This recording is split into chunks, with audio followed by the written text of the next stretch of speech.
मागच्या वेळेस आपण कुठल्या श्लोकापर्यंत आलो होतो?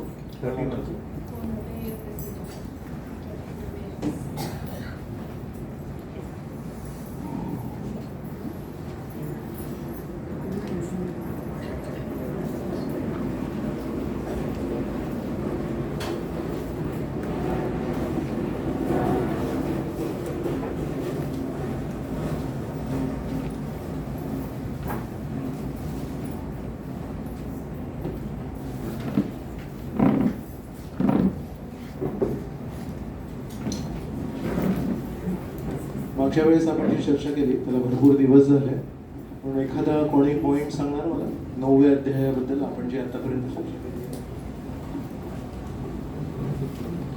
भगवान कृष्णानं 3 प्रकारे एक म्हणजे नुसतं फूल दिलं, त्या फुलाबद्दल तुम्ही एक्झाम्पल दिलं होतं, ते सॉरी पानाबद्दल एक्झाम्पल दिलं तर रुक्मिणी आणि सत्यभामा ते नारदाबरोबर ते होतं.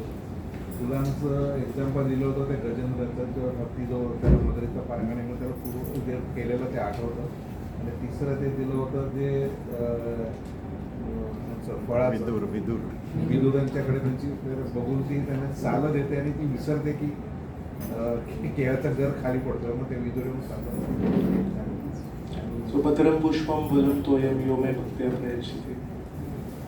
अजून कुठला एखादा श्लोक 9व्या अध्यायातला? कल्पवृक्षाची पण उपमा दिली होती की त्याच्या सावलीमध्ये जरी कोण आला तरी कृष्ण त्याप्रमाणे कृष्ण कल्पवृक्षासारखे आहे, म्हणजे त्या सावलीत जरी कोण आला तरी ते त्यांना प्रेम अर्पण करतात. म्हणजे त्याच्यामध्ये आहेत आणि त्यांच्या विरुद्ध जरी कोणी काय बोललं तरी ते त्यांना प्रेम अर्पण करतात. खूप छान सांगतायत.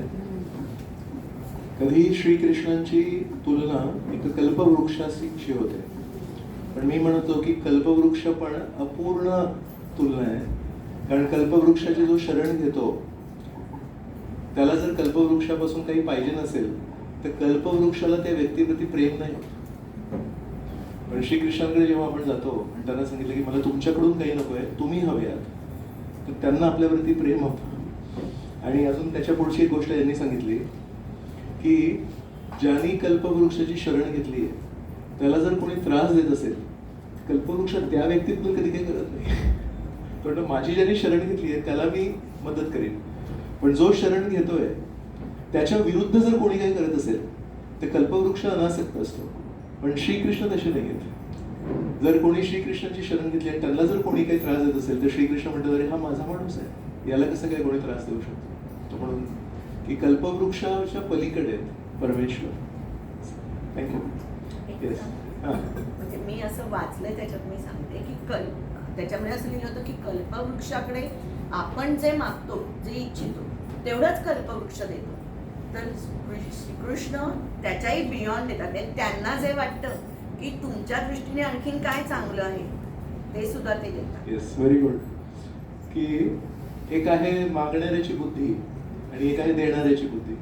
तर परमेश्वर कधी कधी असंही होऊ शकतं की आपण जे मागतोय ते देत नाहीत, आणि तेव्हा आपल्याला वाईट वाटत नाही, कारण आपण अल्पसं काहीतरी मागत असतो आपल्या बुद्धीप्रमाणे. पण परमेश्वर देताना मग ते देतात जे आपल्यासाठी श्रेयस्कर आहे, जे आपल्यासाठी फायद्याचं आहे.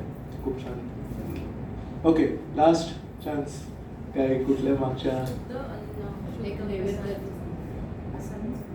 सो म्हणतायत की शुद्ध अन्नाने आहार शुद्धो सत्व शुद्धे, सत्व शुद्धो ध्रुवा स्मृती, स्मृतिर्लब्ध्वा सर्व ग्रंथीना विप्रमोक्ष. तर छांदोग्य उपनिषद मध्ये दिलंय की कशा प्रकारे आहारामुळे आपलं अस्तित्व शुद्ध होतं. एकदा अस्तित्व शुद्ध झालं की आपली स्मृती शुद्ध होते, आणि स्मृती एकदा शुद्ध झाली की आपण ज्या काही चुका केल्या आहेत त्या सर्व नाहीशा होतात, कारण लक्षात येतं. आणि मी म्हणतो की कसं आपण बऱ्याच गोष्टी वाचल्या असतात आणि बऱ्याच गोष्टी ऐकल्या पण असतात, फक्त ऐनवेळी ते लक्षात येत नाहीत. तर म्हणून स्मृतिशक्ती जर शुद्ध झाली तर जेव्हा आपल्याला चूक करायचा कल निर्माण होतो, त्या कल येत्या वेळी जर आपल्याला आठवलं की आपण काय वाचलं, अरे असं नाही करायला पाहिजे, तर मग आपण त्याच्यातून सुटू शकतो. तर म्हणून आहारातून ते शुद्ध स्मृती जागृत होते, तसं उपनिषदांमध्ये लिहिलंय. ठीक आहे, थँक्यू. आपण इथून सुरू करूया. ओम अज्ञानतिमिरान्धस्य ज्ञानाञ्जनशलाकया चक्षुरुन्मीलितं येन तस्मै श्रीगुरवे नमः.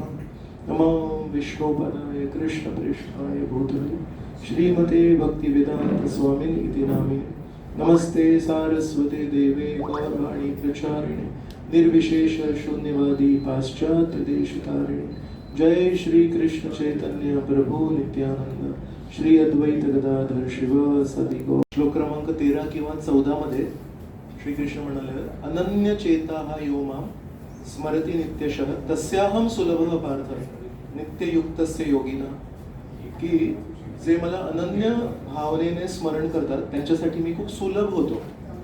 आणि मग त्या श्लोकाला धरून मग श्रीकृष्ण 9व्या अध्यायामध्ये त्या भावनेला अजून स्पष्टीकरण करते. कशा प्रकारे एखादा व्यक्ती परमेश्वराला अनन्य भावनेने कशा प्रकारे स्मरण करू शकतो. आणि ते किती सोपं आहे की पत्रम पुष्पम फलम तोयम, एक पान, एक फूल, एक फळ जरी आपण परमेश्वराला प्रेमाने दिलं तर परमेश्वर म्हणतात मी ते स्वीकार करतो. आणि मग त्याच्या पुढच्या श्लोकामध्ये म्हणतात यद करोशी, जर एका पानाने मी इतका तृप्त होत असेल आणि जर तू जर ठरवलंस की मी आज जे काही करीन ते सर्व परमेश्वराच्या आनंदासाठी करीन, जे काही मी दान देईन ते परमेश्वराला स्मरून देईन, जे काही मी तपस्या करीन ते परमेश्वराला स्मरण करून, जर एका पानाने, एका फुलाने आणि एका फळाने आणि थोड्या पाण्याने परमेश्वर जर तृप्त होत आहे, जर मी माझं पूर्ण दिवस, दिनचर्या, सर्व माझ्या क्रिया जर अर्पण केल्या तर परमेश्वर अजून किती खुश होतील. तर अशा प्रकारे मग हे पण म्हणाले की या जगामध्ये आपण खूप रमतो आणि आपल्याला वाटतं की या जगातले आपले जे कर्तव्य आहे ते महत्वाचे आहे. पण श्रीकृष्णांनी 11व्या किंवा 12व्या श्लोकामध्ये म्हणलं मयाध्यक्षेण प्रकृती सूयते सचराचर, की हे जे भौतिक जगत आहे हे माझ्या अध्यक्षतेखाली चालू आहे. म्हणजे ही जी प्रकृती चालू आहे ही पण अशी नाही की स्वतंत्र आहे. आपल्याला वाटेल की इथे मी जर महत्वाचं काही करतोय मग तिथे जायची काय गरज आहे, पण हे पण त्यांच्याच नियंत्रणाखाली चालू आहे. म्हणून त्याच्यासाठी मी एक उपमा दिली होती की एक खूप मोठे फॅक्टरीचे मालक आहेत, तर फॅक्टरी पण त्यांचीच आहे आणि त्यांचं स्वतःचं घर पण त्यांचंच आहे. तर सध्या आपण कुठे बिझी आहोत, सध्या आपण त्यांच्या फॅक्टरीमध्ये बिझी आहोत. तर फॅक्टरी पण त्यांचीच आहे, पण फॅक्टरीमध्ये जे काम करतात ते त्या मालकाच्या किती जवळ जातील याला एक सीमा आहे, याला एक मर्यादा आहे. पण त्याच मालकांचे जे मुलगा असेल तो पण कधी कधी त्या फॅक्टरीमध्ये काम करत असेल, पण तो राहायला कुठे जातो, तो मालकांच्या घरी जातो आणि तो मालकांना खूप जवळचा असतो. तर आपण एका अर्थाने भगवंतांच्याच या भौतिक प्रकृतीमध्ये आहोत, पण या भौतिक प्रकृतीमध्ये आपण परमेश्वराशी नातं जोडण्यासाठी भरपूर सीमा आहेत, भरपूर मर्यादा आहेत. आणि म्हणून मग भगवंत या जगात येऊन म्हणतात अरे तुम्ही माझी मुलं आहात आणि तुम्ही मुलं असून माझ्या घरी राहायला पाहिजे, तर तुम्ही मला नाकारून माझ्याच फॅक्टरीमध्ये काम करताय. सो जाऊन जाणार कुठे परमेश्वरला सोडून. एक तर घरी काम करू शकतो, घरी त्यांना मदत करू शकतो, नाही तर त्यांच्या फॅक्टरीमध्ये पगारावर काम करू शकतो. तर मजुरांना ठीक आहे त्यांच्या फॅक्टरीमध्ये काम करणं, पण त्या मालकाच्या मुलाला मजूर म्हणून त्या फॅक्टरीमध्ये काम करणं शोभत नाही. तर परमेश्वर म्हणतोय तू माझा मुलगा आहेस, तो फॅक्टरीमध्ये मजुरासारखा काम करतो घरी ये. सो असं करत करत आपण आलो आणि मग 22व्या श्लोकामध्ये अनन्यास चिंतयन्तो माम, आपण त्याच्यावर चर्चा केली. एक शब्द आहे चिंता आणि एक शब्द आहे चिंतन. तर आपण आयुष्यभर चिंता करत असतो पण आपण चिंतन नाही करत. मग भगवंत म्हणतायत की जे लोक माझं अनन्य चिंतन करतात त्यांच्या जीवनातला जो काही भार आहे, त्यांना ज्या गोष्टींची चिंता करावी लागते त्या सर्व गोष्टींचा भार मी स्वतःवर घेतो. आणि मग तिथे आपण चर्चा केली होती की समजा एखादा व्यक्ती म्हणेल अहो पण आम्ही तर ऐकलंय की परमेश्वराशी जेव्हा आपण नातं जोडतो तेव्हा आपण आपलं ओझं, आपला भार त्यांच्यावर नाही द्यायला पाहिजे. शुद्ध भक्ती म्हणजे काहीच मागू नये. मग इथे तर परमेश्वर म्हणतायत की योगक्षेमम वहामी अहम, मी त्यांचा भार मी घेतो. मग या भक्तांनी मागितलं का ते, या भक्तांनी ते असं बोलले का की माझा भार तुम्ही घ्या? नाही. परमेश्वर म्हणतात हा माझं अनन्य चिंतन करतोय, हा इतकं चिंतन करतोय याला स्वतःची काळजी घ्यायला पण वेळ नाहीये. तर मग जर हा माझं एवढं स्मरण करतोय आणि माझं स्मरण करता करता हा स्वतःची काळजी घेत नाहीये, तर याला जर काही झालं तर यासाठी कोण जबाबदार आहे? मी जबाबदार आहे. पण ही जबाबदारी कशी आपुलकीने स्वीकारलेली जबाबदारी आहे, ही कोणीतरी बोट दाखवून दिलेली जबाबदारी नाही. मग परमेश्वर म्हणतात हे लहान बाळ, आईचं उदाहरण दिलं होतं मी. आई लहान बाळाला म्हणून अरे हा किती माझ्यावर अवलंबून आहे. तर मग आई जेव्हा त्या बाळाला घेते तेव्हा ओझं नाही वाटत. तर मी कधी कधी बघतो असं की एखादी आई एखाद्या बाळाला घेऊन दिवसभर आपलं काम करते, काही कुठल्या कार्यक्रमाला गेली आहे, समजा सोशल फंक्शन, काही लग्न वगैरे काही असेल, तर समजा ते बाळ एकदम गोड असेल, एकदम ते कधी कधी कोणी पाहुणे असतात, ते म्हणतात की अहो मला पण द्या ना म्हणून, आणि ते बाळाला घेतात. ते कधी कधी 2 मिनिटातच थकतात ते, पण म्हणत नाही वजनी आहे, म्हणतात की छान आहे छान आहे घ्या म्हणून. पण गमतीची गोष्ट अशी असते की दुसरा तो माणूस त्या बाळाला घेऊन 2 मिनिटात थकतो, आणि ज्या आईने दिवसभर त्या बाळाला घेऊन स्वयंपाक पण केलाय आणि हे पण केलं आणि ते पण केलं, तिला तिचं ओझं काय होत, कारण ते प्रेमाने बाळाला जेव्हा घेतात आई, तेव्हा त्यांना ओझं नाही वाटत. मग तसं भक्त जे आहेत ते परमेश्वराला कधी काही मागत नाही आहेत, तेव्हा अनन्यास चिंतयंतो, आईला हाक मारतात. बाळाला कधी काय देतात, आई आई आई. तसं अनन्यास चिंतयंतो माम, जे नेहमी परमेश्वराचं स्मरण करतात, तर परमेश्वर आईच्या रूपाने त्यांच्या जीवनात त्यांच्या ज्या काही अडचणी आहेत, जिथे कुठे ते फसलेत, त्याचं ओझं स्वतःहून स्वीकारतात. ते बाळ म्हणत नाही घे, बाळ म्हणते मला खायला दे, पण आईला येतो अवलंबूनपणा जो आहे तो इतका हृदयाला भावतो की ती जवळ घेऊन खाऊ घालते, तिथे बसून पण खाऊ घालू शकते ती, पण नाही, त्याच्यात प्रेम नसतं. तर म्हणून जरी भक्त परमेश्वराला कधी काही मागत नाहीत, पण जर ते अनन्यास चिंतयंतो माम करत असतील, तर मग योगक्षेमम वहामी अहम, की त्या व्यक्तीच्या जीवनातल्या अडचणींचा आणि त्याचा जो काही ओझ आहे मी वाहतो. परमेश्वर म्हणतात माम, मी स्वतः त्याला वाहतो. अशा प्रकारे आपण शेवटच्या आता भागात आलोय. तर हा जो श्लोक आहे हा आहे खूप महत्वाचा श्लोक, की भक्तीचं गुणगान ऐकलं, त्या ज्ञानाचं गुणगान ऐकलं, ते किती महत्वाचं आहे ते ऐकलं, ते किती सोपं आहे ते पण ऐकलं, पत्रम पुष्पम. आणि जर आपण तशा प्रकारची शुद्ध भक्ती केली तर कोणाला असं वाटू नये की मग माझं काय होणार, माझी काळजी कोण घेणार, नाही, परमेश्वर आहेत काळजी घ्यायला. हे सगळं करून एक शेवटचा आपण तो विषय संपवण्यासाठी परमेश्वर आता काय पॉइंट म्हणतात, समजा आपल्या जीवनात आपण कोणा भक्ताला बघितलं जो खरोखर अनन्य भक्ती करण्यासारखा वाटतोय तरी, दिसतोय तरी, पण त्याच्याकडून कधी कधी चुकीच्या कृती घडताना दिसत आहेत. तर मराठीत एक शब्द आहे सदाचार, सगळ्यांना माहिती आहे आपल्याला. त्याचा उलट शब्द काय सदाचाराचा, दुराचार. तर श्रीकृष्ण याच्यामध्ये तो दुराचार आहे. शांत शब्द माहिती आहे आपल्याला, आणि सुशांत म्हटलं तर अजून शांत, सुंदर आणि सुसुंदर, अतिसुंदर, अजून सुंदर, राईट. तर तसं दुराचार हा शब्द आपल्या सर्वांच्या ओळखीतला आहे, आणि त्याच्या पुढे एक शब्द म्हणजे सुदुराचार. सुदुराचार म्हणजे अत्यंत दुराचार, वाईट आचरण त्याचं. तर परमेश्वर म्हणतात अपि चेत सुदुराचारो, पण भजते माम अनन्य भाग. समजा एखाद्या व्यक्ती आहे, त्यांनी हा 9व्या अध्यायाचे सर्व प्रवचन ऐकले आणि म्हणाला की मला आता परमेश्वराची अनन्य भक्ती करायची आहे, पण समजा त्याच्याकडून गेल्या काही जीवनातले काही सवयी असतील, काही संस्कार असतील जे पुसत नाहीत. कधी कधी होतं असं. अशा व्यक्तीला जेव्हा आपण बघू तेव्हा आपण म्हणू जर हा परमेश्वराचा भक्त आहे मग हा असा कसा वागू शकतो. नाही, हे खूप स्वाभाविक आहे आणि हे खूप नैसर्गिक आहे. आपल्याला श्रीकृष्णाच्या भक्तांकडून एक अपेक्षा असते की अरे आम्ही तर काय, आम्ही भक्त नाहीये, आपल्या मनातल्या आम्ही काही करू शकतो, पण तुम्ही भक्त, तुम्ही नाही करू शकत असं नाही. पण आता तो जो भक्त आहे तो भक्त कसा झाला, तो आईच्या पोटातूनच भक्त म्हणून बाहेर पडला का तो पण याच जगात वावरलाय, तो पण याच जगामध्ये त्यांनी सर्व काही सोसलंय, बघितलंय, ऐकलंय, सहन केलंय, आणि त्यातून त्याच्याकडे एक मार्ग होता दोष देण्याचा. असं म्हणतात एकदा 2 जुळे भाऊ होते आणि एक भाऊ चांगला असा जो समाज कार्य वगैरे करणार होता, एक भाऊ होता तो थोडा गुन्हेगार निघाला. तर मग त्या दोघांचं माहिती आहे सगळ्यांना, हे दोघं भाऊ आहेत म्हणून. तर एकदा एक पत्रकार त्या सज्जनाकडे गेला आणि म्हणाला की कसे काय तुम्ही इतके सज्जन कसे काय, आणि नेहमी सगळ्यांची मदत करता, आणि तुमचं स्वतःचं राहणीमान इतकं साधा सुद्धा आहे, पण सगळ्यांसाठी तुम्ही नेहमी मदत करता, असं कसं काय. मग त्यांनी म्हटलं सांगू का, लहानपणची गोष्ट आहे. मी आणि माझा भाऊ आम्ही दोघं जुळे भाऊ आहोत, आणि आई आणि वडील.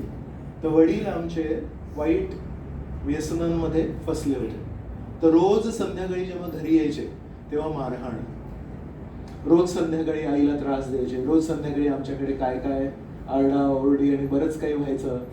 त्याच दिवशी मी लहानपणी ठरवलं होतं की जर व्यसनांनी आयुष्य असं उद्ध्वस्त होत असेल आणि त्या माणसाचं स्वतःचं आयुष्य उद्ध्वस्त होतं, त्याच्या पत्नीचं होतं, त्याच्या मुलांचं होतं, त्याच दिवशी मी शपथ घेतली होती की मी जेव्हा मोठा होईन तेव्हा मी कधीही असं दुसऱ्यांचे घर उद्ध्वस्त होऊ देणार नाही.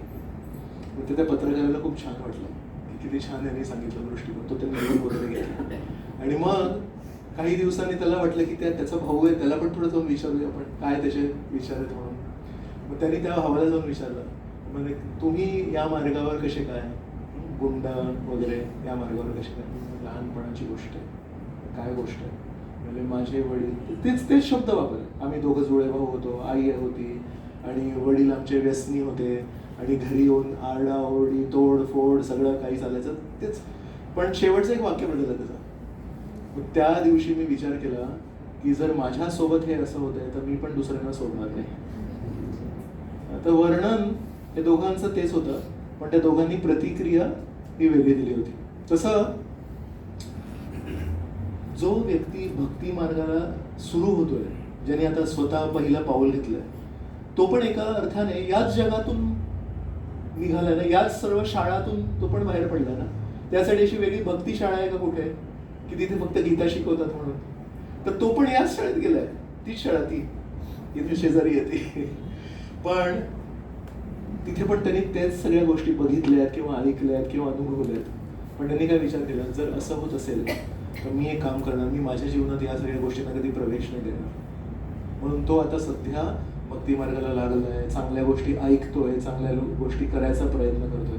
तर त्याच्यातून एखाद्या वेळेस समजा काही चूक घडली तर एक साधारण माणूस काय म्हणतो, जे मी आता म्हटलं, अहो आम्ही तर काही करत नाही, पण तुम्ही कसं काय असं करू शकता, नाही. So it is very easy to say like that की तुझ्या हातात माळ असते नेहमी आणि तू असं कसं काय वागू शकतो. तर ती जी माळ आहे ते औषधाचं काम करते. तर कधी कधी जेव्हा आपल्याला आजार असतो आणि आपण औषध घ्यायला सुरुवात करतो, पहिली गोळी टाकली की आजार जातो का, वेळ लागतो ना. तर मग तसंच परमेश्वर म्हणतायत यदा कदाचित, साधारणपणे होत नाही. कारण अनन्य भाग, अनन्य आहे हा जो व्यक्ती आहे, हा अनन्य भाग आहे. तो अनन्य माझं चिंतन करतोय, पण कधी कधी असं होऊ शकतं अपिचेत. अपिचेत म्हणजे चुकून माकून म्हणतो ना आपण. कधी अचानक कधी कधी ना हृदयातल्या काही वाईट गोष्टी अशा उफळून येतात. जर काही वाईट सवयी असतील, काही वाईट शब्द असतील, जनरली आपण कंट्रोल करतो, पण मधूनच कधीतरी काहीतरी होऊ शकतो. तो अपिचेत असं होऊ शकतं की जो अनन्य भाग आहे त्याच्याकडून पण सुदुराचार होऊ शकतो. पण श्रीकृष्ण म्हणतात साधुर एव स मंतव्य. मंतव्य म्हणजे त्याला आपण मानायला पाहिजे. काय मानायला पाहिजे? साधुर एव. का बरं? कोणी म्हणेल अरे तुम्हीच म्हणताय सुदुराचार. श्रीकृष्ण म्हणताय सम्यक व्यवसितो हि स. सम्यक व्यवसितो हि स म्हणजे तो मूळ जो आत्म्याचा जो स्वभाव आहे त्यामध्ये तो स्थित आहे. त्यांनी एक ठरवलंय की या शरीरामध्ये माझ्या वाईट संस्कारांमुळे, माझ्या वाईट काही मित्रसंगतीमुळे माझ्यावर काही वाईट संस्कार असतील, पण मी मूळचा कोण आहे? मी ना पुरुष आहे, ना महिला आहे, ना मी श्रीमंत आहे, नाही मी गरीब आहे.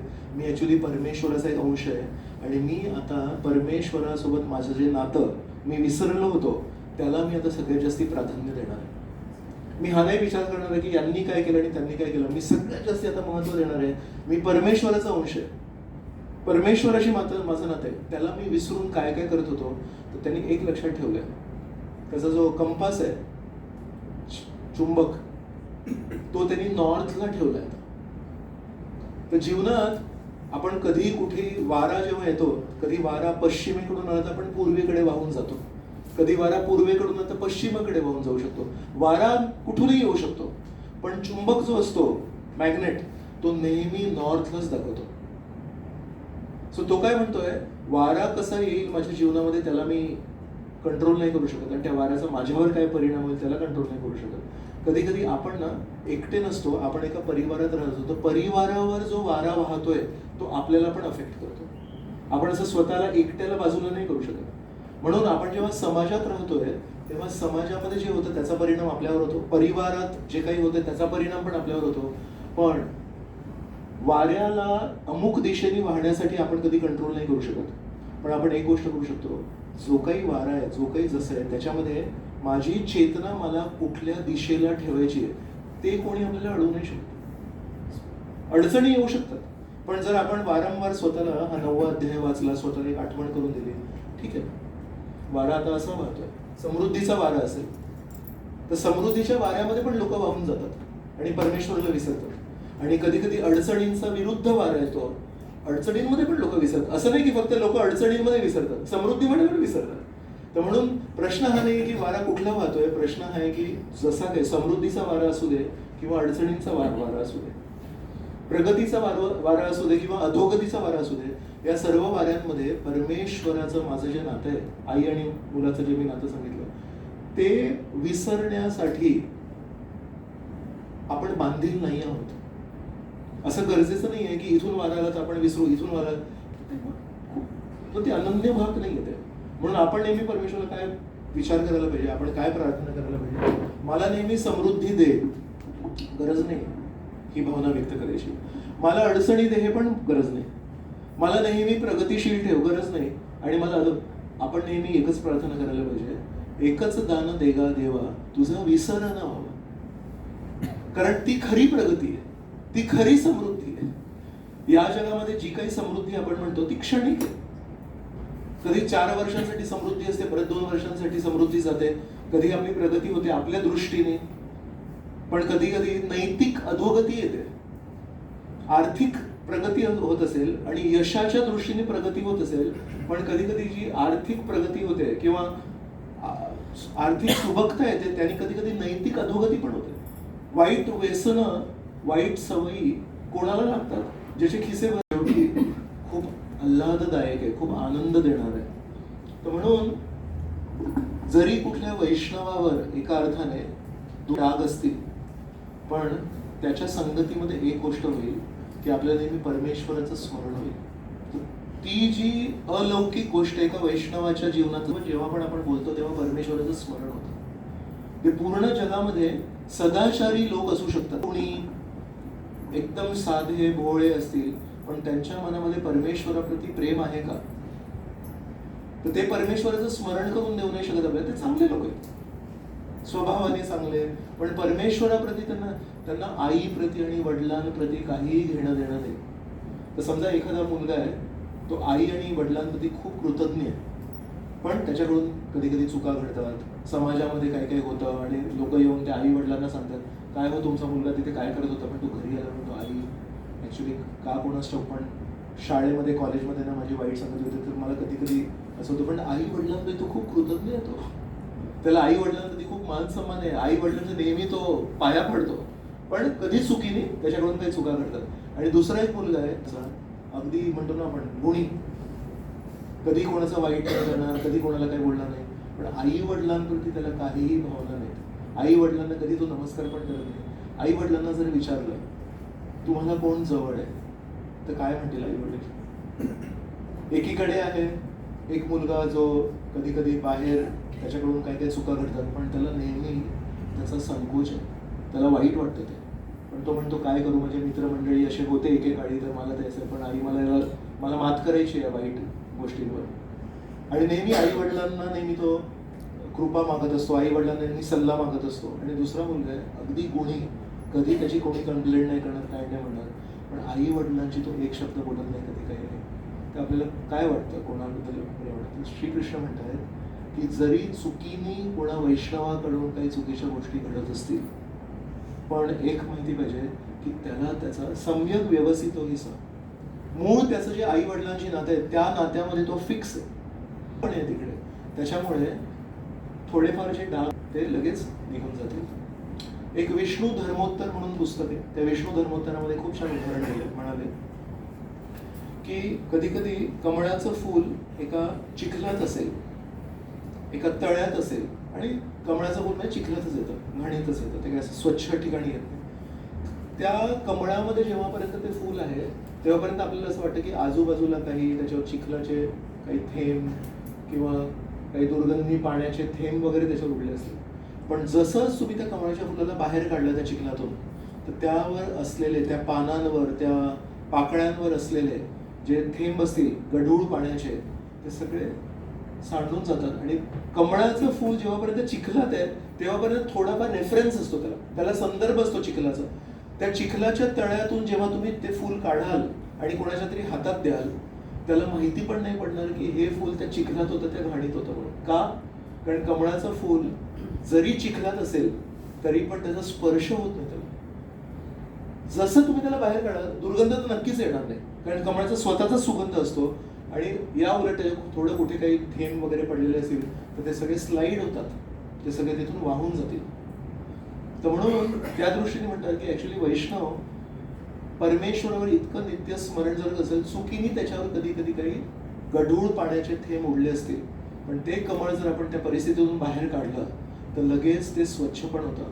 म्हणून आपण कधीही त्या परमेश्वराची अनन्य भक्ती करतायत त्यांच्याबद्दल आपण कधी दोष नाही बघितले पाहिजेत. याची दुसरी बाजू पण खूप महत्वाची आहे. समजा कोणी परमेश्वराची भक्ती करताना हा श्लोक वाचला आणि त्यांनी हा स्वतःला वापरला, जसं आपल्याला हे नेहमी एक सवय असते की जिथे शॉर्टकट असते ती माझ्यासाठी आणि लॉंग कट असते ती दुसऱ्यांसाठी. तर समजा यांनी विचार केला, इथे परमेश्वराने सांगितलं साधू रेव मंतव्य.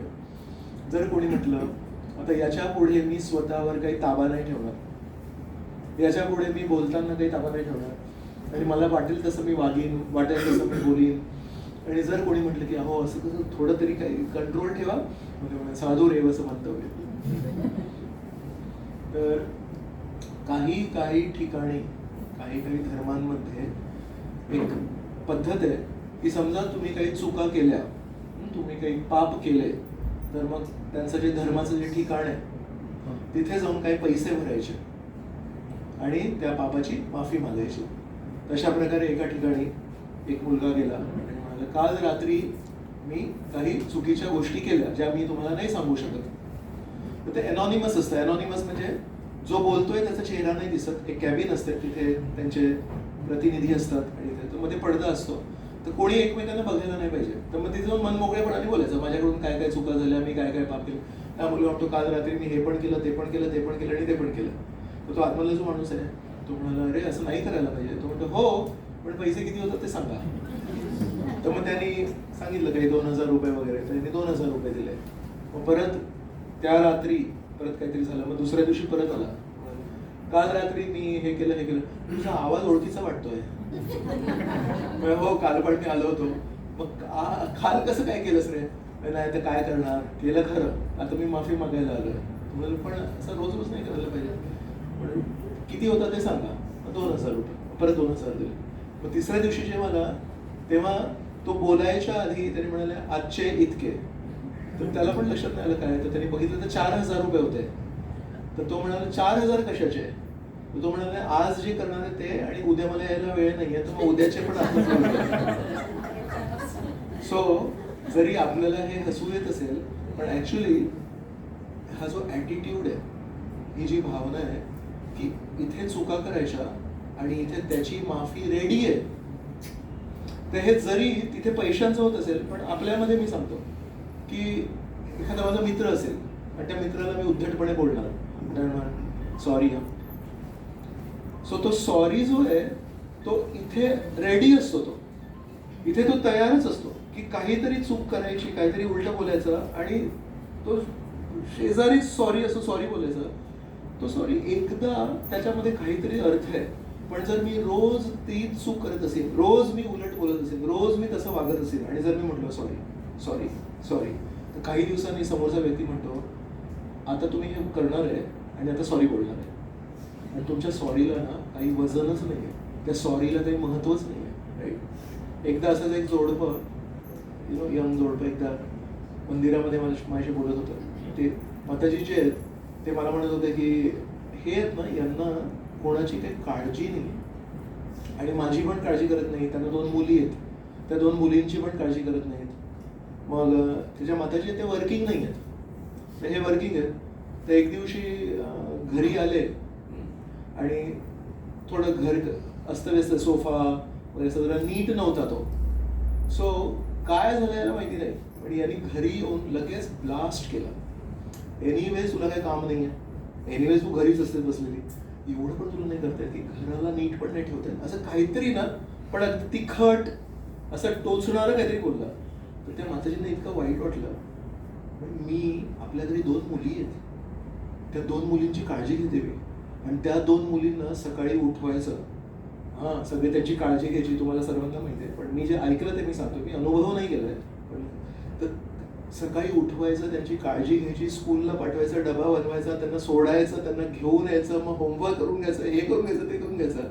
आणि हे सगळं झाल्यानंतर रात्री जेव्हा 8 वाजता तुम्ही येताय, तेव्हा एंट्री करून फक्त ते बघितलं की सोफ्याच्या त्या उषा जागेवर नव्हत्या वगैरे, हे विचारणं सोडून की आज थकली होतीस का, आज तुझी तब्येत बरी नव्हती का, सांगू शकतो की असं नसायला पाहिजे असं, पण फुल ब्लास्ट केला त्यांनी की कामं काय तुला, मी एवढा थकून येतो एवढं, आणि तुला कामं काय आहेत म्हणून.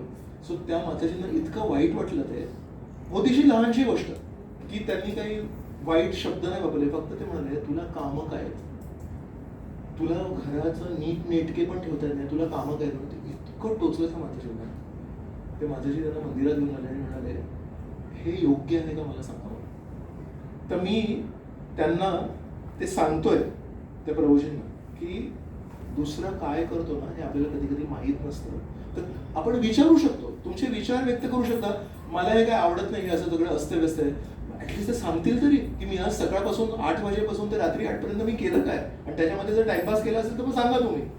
हे मी बोलतोय तेवढ्यात ते माताजी ना, मी बोलता बोलता जसं संपत आलं माझं बोलणं, तर माताजींनी म्हणलं आता ते सॉरी म्हणतील म्हणून.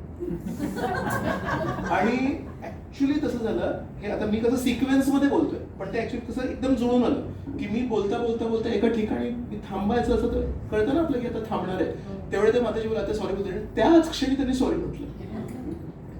मग ते माताजी म्हणतायत की अशा हा जो सॉरी आहे ना, हा मला जास्ती त्रास देतो. हा जो त्याच्यामध्ये इमोशनलेस सॉरी येतो, म्हणजे कधी कधी गप्प बसलं तरी वाटतं की पण त्याला ना त्या सॉरीला काही अर्थच नाहीये. आधी मनासारखं वागायचं, लोकांना टोचायचं, जे पाहिजे ते करायचं, आणि शेवटी तो एक SORRY 5 अक्षराचा शब्द आहे ना, तो ऍक्च्युली खूप मानसिक वेदना देतो. तू नको बोलू सॉरी, ऍटलीस्ट सॉरी नाही बोलला sir, I have a chance to complain, मी म्हणू शकतो किंवा म्हणू शकते की असं कसं सॉरी म्हटल्यानंतर काय बोललो ना, सॉरी सॉरी बोललो ना, सॉरी बोललं, पण त्याच्या आधी 5 मिनिटं जे बोललं त्याचं काय. सो मग त्यांना सांगितलं की प्रभूजी ऍक्च्युली तुमचं सॉरी बोलताय ना, त्या सॉरीमध्ये काही वजन नाही, त्या सॉरीमध्ये काही सबस्टन्स आहे, तो फुगा आहे, तो त्या फुगा एवढा मोठा जरी असला तरी त्याचं वजन किती असतं, 2 ग्राम. त्याच्यापेक्षा सॉरी न बोलता try to speak what you speak with meaning. Sorry बोलणं गरजेचं नाही आहे, आपण जे काही 2 वाक्य बोलतो ते ऍक्च्युली विचारपूर्वक, त्याच्यामध्ये थोडंसं ना भावना भरलेल्या पाहिजे, त्याच्यामध्ये रिअल सबस्टन्स पाहिजे काहीतरी. तर तीच गोष्ट त्या मी जे उदाहरण दिलं त्याच्यामध्ये की तो काही चुकीच्या गोष्टी करतोय आणि त्याच्यानंतर जे तो पैसे देतोय कशासाठी देतोय, मला माफ करा म्हणून. पण जेव्हा आपण रोज चुका करतो आणि रोज माफी मागण्यासाठी पैसे भरतोय, आणि त्याचा कळस काय जो मी सांगितलं शेवटी की उद्या जे करणार आहे त्याचे पण पैसे घेऊन ठेवा, कारण उद्या मला यायला वेळ नाहीये म्हणून. सो दॅट इज ॲडव्हान्स म्हणतात ते. सो त्याला असं वाटतंय मी खूप ॲडव्हान्स्ड आहे, ॲडव्हान्स देतोय, पण ॲक्च्युली ती अधोगती आहे. तर म्हणून परमेश्वर काय म्हणतात, हा श्लोक वाचून कधी कोणाला स्वतःबद्दल हे वाटू नये की याचा अर्थ याच्या पुढे मी कसाही काहीही वागीन आणि दुसऱ्यांना 9व्या अध्यायातला 30वा श्लोक दाखवेन आणि सांगेन की या श्लोकानुसार तुम्ही मला नावं नाही ठेवू शकत. ते आपल्यासाठी नाही, ते आपण दुसऱ्यांसाठी वापरण्यासाठी. आणि दुसरी एक महत्वाची गोष्ट, अपिचेत. अपिचेत म्हणजे नियम नाही आहे तो, ओकेजनल नॉन प्री मेडिटेड, म्हणजे म्हणतो ना आपण विचारपूर्वक ठरवूनच जायचं की आज टोचून बोलणार आहे मी, आज संध्याकाळी टोचून बोलणार आहे, असं नाही आहे. ते अचानक काहीतरी झालं आणि उफळून आलं त्या एका वेळेस. जर असं झालं तर परमेश्वर म्हणताय दुसऱ्या व्यक्तीने त्या व्यक्तीला दोष बघू नये, पण ते आपण वापरू नाही शकत. तर ते खूप महत्वाचं आहे. याच्या पुढे श्लोक आहे. क्षिप्रम भवति धर्मात्मा शश्वत शांतिं निगच्छति कौन्तेय प्रतिजानीहि न मे भक्तः प्रणश्यति. पूर्वीच्या श्लोकाचं पण भाषांतर. जरी कोणी अत्यंत दुराचारी असला तरी तो भक्तीमध्ये जर युक्त झाला तर त्याला साधूच समजले पाहिजे, कारण तो आपल्या निश्चयामध्ये योग्य प्रकारे स्थित झालेला असतो. निश्चय त्याचा स्थिर आहे. मग कोणी म्हणेल की अहो पण त्याच्याकडून चुका तर घडतायत ना. म्हणून आता या श्लोकामध्ये क्षिप्रम क्षिप्रम या शब्दाचं काय भाषांतर आहे? अत्यंत लवकर. ठीक आहे, आज त्याच्याकडून सुदुराचार घडतायत, पण म्हणतात क्षिप्रम भवती धर्मात्मा. आज त्याच्याकडून चुकीच्या गोष्टी घडत असेल, पण तो जर परमेश्वराचं नामस्मरण करत असेल, परमेश्वराची सेवा करत असेल, तर त्याच्याने जे शुद्धीकरण त्याच्यामध्ये होते. क्षिप्रम अत्यंत लवकर भवती धर्मात्मा. जेव्हा रामचंद्र, लक्ष्मण आणि सीता हे पंचवटीत होते तेव्हा शूर्पणखा आली होती आणि शूर्पणखा वेश बदलून आली होती. मग तेव्हा शूर्पणखाला विचारलं, तुम्ही कोण आहे? म्हणाले, मी शूर्पणखा आहे, मी रावणाची बहीण आहे आणि आमचा अजून एक खूप थोर भाऊ आहे, त्याचं नाव आहे कुंभकर्ण. आणि म्हणाले, आमचा एक चौथा भाऊ पण आहे, धर्मात्मा कुठला? तर त्यांच्या दृष्टीने जो किती क्रूर आहे आणि ज्याच्याकडे किती दुसऱ्यांची शोषण करण्याची शक्ती आहे, मी शूर्पणखा आहे, माझा भाऊ रावण आहे आणि कुंभकर्ण आहे आणि आमचा एक चौथा भाऊ आहे, दुर्भाग्य आमचं, धर्मात्मा आहे. सो असं म्हणतात, त्या दिवसापासून रामचंद्रांनी तर दुसरीकडे लिहिलंय, धर्मो विग्रवाहान राम. राम आहे तर धर्माला जर मूर्तीचं रूप दिलं तर कसं दिसेल? धर्म हा जो तत्व आहे, धर्माच्या तत्वाचा आकार काय? धर्माच्या तत्वाला जर आपण आकार दिला तर कसं दिसेल? तर राम विग्रहवान धर्म. धर्म या तत्वाचा जर विग्रह बनवला तर कसे दिसतील? तर रामचंद्र दिसतील. तर हा म्हणजे धर्मवान व्यक्ती आहेत रामचंद्र. तर रामचंद्रांच्या कानावर जेव्हा पडलं होतं तेव्हा शूर्पणखेने सांगितलं होतं, आमचा एक चौथा भाऊ आहे धर्मात्मा. त्या दिवशीपासून रामचंद्रांच्या मनामध्ये ओढ लागली होती, याला भेटायला पाहिजे, विभीषणाला भेटायला पाहिजे. धर्मात्मा आहे तो, त्याची बहीण म्हणते धर्मात्मा आहे म्हणून. आणि म्हणून त्यानंतर बऱ्याच काळानंतर जेव्हा परिस्थिती बदलत गेली आणि जेव्हा विभीषण आले त्यांची शरण घेण्यासाठी, तेव्हा रामचंद्रांनी त्यांच्या इतर वानरांना विचारलं की विभीषण आलाय, त्याला स्वीकार करायला पाहिजे की नाही? तर कोणी म्हटलं की नाही करायला पाहिजे, तो रावणाचा भाऊ आहे, त्याच्यावर विश्वास नाही ठेवला. दुसऱ्या कोणीतरी सांगितलं की तो राक्षस वृत्तीचा आहे, तर त्याला नाही घ्यायला पाहिजे. कोणी म्हणाले त्याला घेऊया आणि त्याला काहीतरी तुच्छ कार्य देऊया, भांडी घासायला ठेवा त्याला, पण त्याला आंतरिक आपली जी चर्चा होईल, युद्ध कसं करायचं, आज आक्रमण कुठे करायचं, त्या आंतरिक चर्चेमध्ये नाही गेलं पाहिजे. त्याला असं कुठेतरी एक सैनिकाचं काम द्या. अशा प्रकारे वेगवेगळ्या लोकांनी वेगवेगळे मतं मांडली की नाही घ्यायला पाहिजे, कितीही काही झालं तरी तो राक्षसांच्या बाजूने आहे. पण रामचंद्रांच्या मनामध्ये तो शब्द अजूनही बसलेला होता. याच्या बहिणींनी वर्णन केलं होतं धर्मात्मा म्हणून. म्हणून परमेश्वराने जरी तो विरुद्ध पार्टीचा होता, जरी तो त्याच्या रक्त त्याचे जे होतं ते राक्षसांचं होतं, पण परमेश्वराने म्हटलं की नाही, तो आज आपल्याकडे शरण मागायला आलाय, तर त्याला आपण शरण द्यायला पाहिजे. तर विभीषण शरणागती हा रामायणातला खूप मोठा प्रसंग आहे. पण त्याची सुरुवात कधी झाली होती? जेव्हा विभीषणाचं वर्णन झालं होतं धर्मात्मा म्हणून. तर श्रीकृष्ण आज तो शब्द वापरतायत, अपीचेत सुदुराचारो. जो सुदुराचारी व्यक्ती आहे त्याच्याकडून एखाद वेळेस पण म्हणतात क्षिप्रम भवती धर्मात्मा.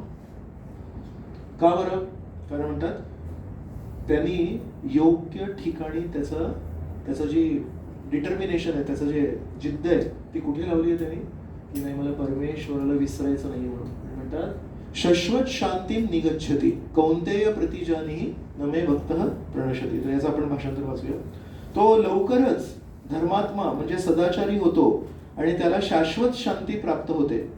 हे कौन्तेय, निर्भय हो आणि घोषणा कर की माझ्या भक्ताचा कधीही नाश होत नाही.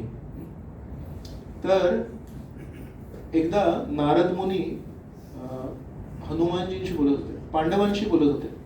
तेव्हा ते काय म्हणतात की एकदा श्रीकृष्णांनी भर सभेमध्ये एक घोषणा केली होती. काय घोषणा केली होती म्हणतात, यह तान द्वेष्टी स माम द्वेष्टी. श्रीकृष्णांनी कौरवांच्या सभेमध्ये ही घोषणा केली होती, जो पांडवांचा द्वेष करतो तो माझा द्वेष करतो. यह तान अनु स माम अनु. जो त्यांचं अनुगमन करतो, जो त्यांच्या बाजूने असतो तो माझ्या बाजूने असतो. आणि म्हणतात ऐकात्म्य आगतम विद्धी पांडवै धर्मचारीवी. माझ्यात आणि पांडवांमध्ये एकत्व आहे.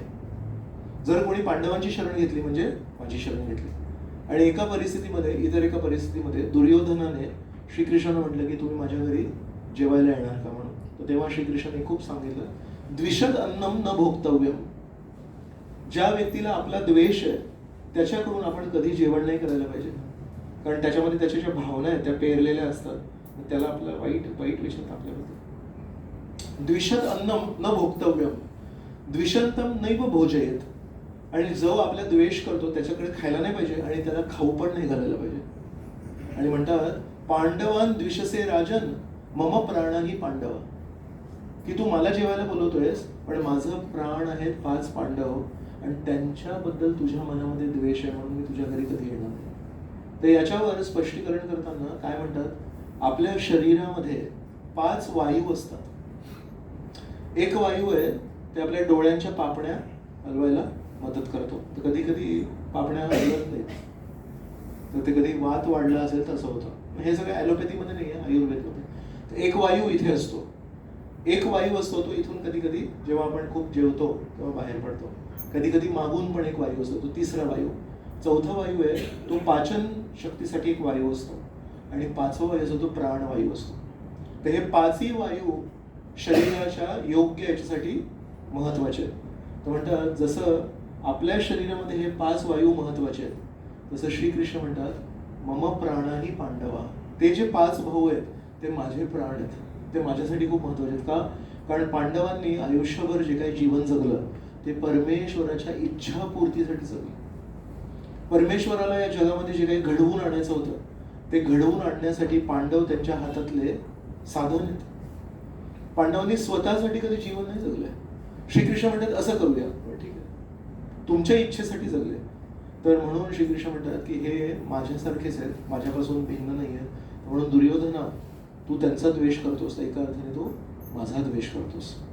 तर म्हणून जर भक्तांना परमेश्वराला भक्त जर इतके प्रिय असतील की परमेश्वर म्हणतात की त्यांच्याप्रती द्वेष केला असतं मी, तर विचार करा जर चुकून त्यांच्याकडून काही चूक घडली तर त्याला आपण किती सिरियसली घेतलं पाहिजे. आपण सिरियसली नाही घेतलं पाहिजे. तर कोणी म्हणेल या दोन्ही श्लोकांना एकत्र जर केलं तर कोणी म्हणेल भजते माम अनन्य भाकना. जेव्हा तुमच्याबद्दल तो स्मरण करतो त्या काळासाठी त्याला साधू म्हणायला पाहिजे ना आपण. तर कोणी चुकीने काही चुकीचं करत असेल आणि जेव्हा तो मंदिरामध्ये भजन करतोय तेव्हा पण साधू, पण नाही. एव हा शब्द म्हणजे फक्त एकच दृष्टिकोन ठेवायचा त्याच्याबद्दल, तो आहे साधूर एव.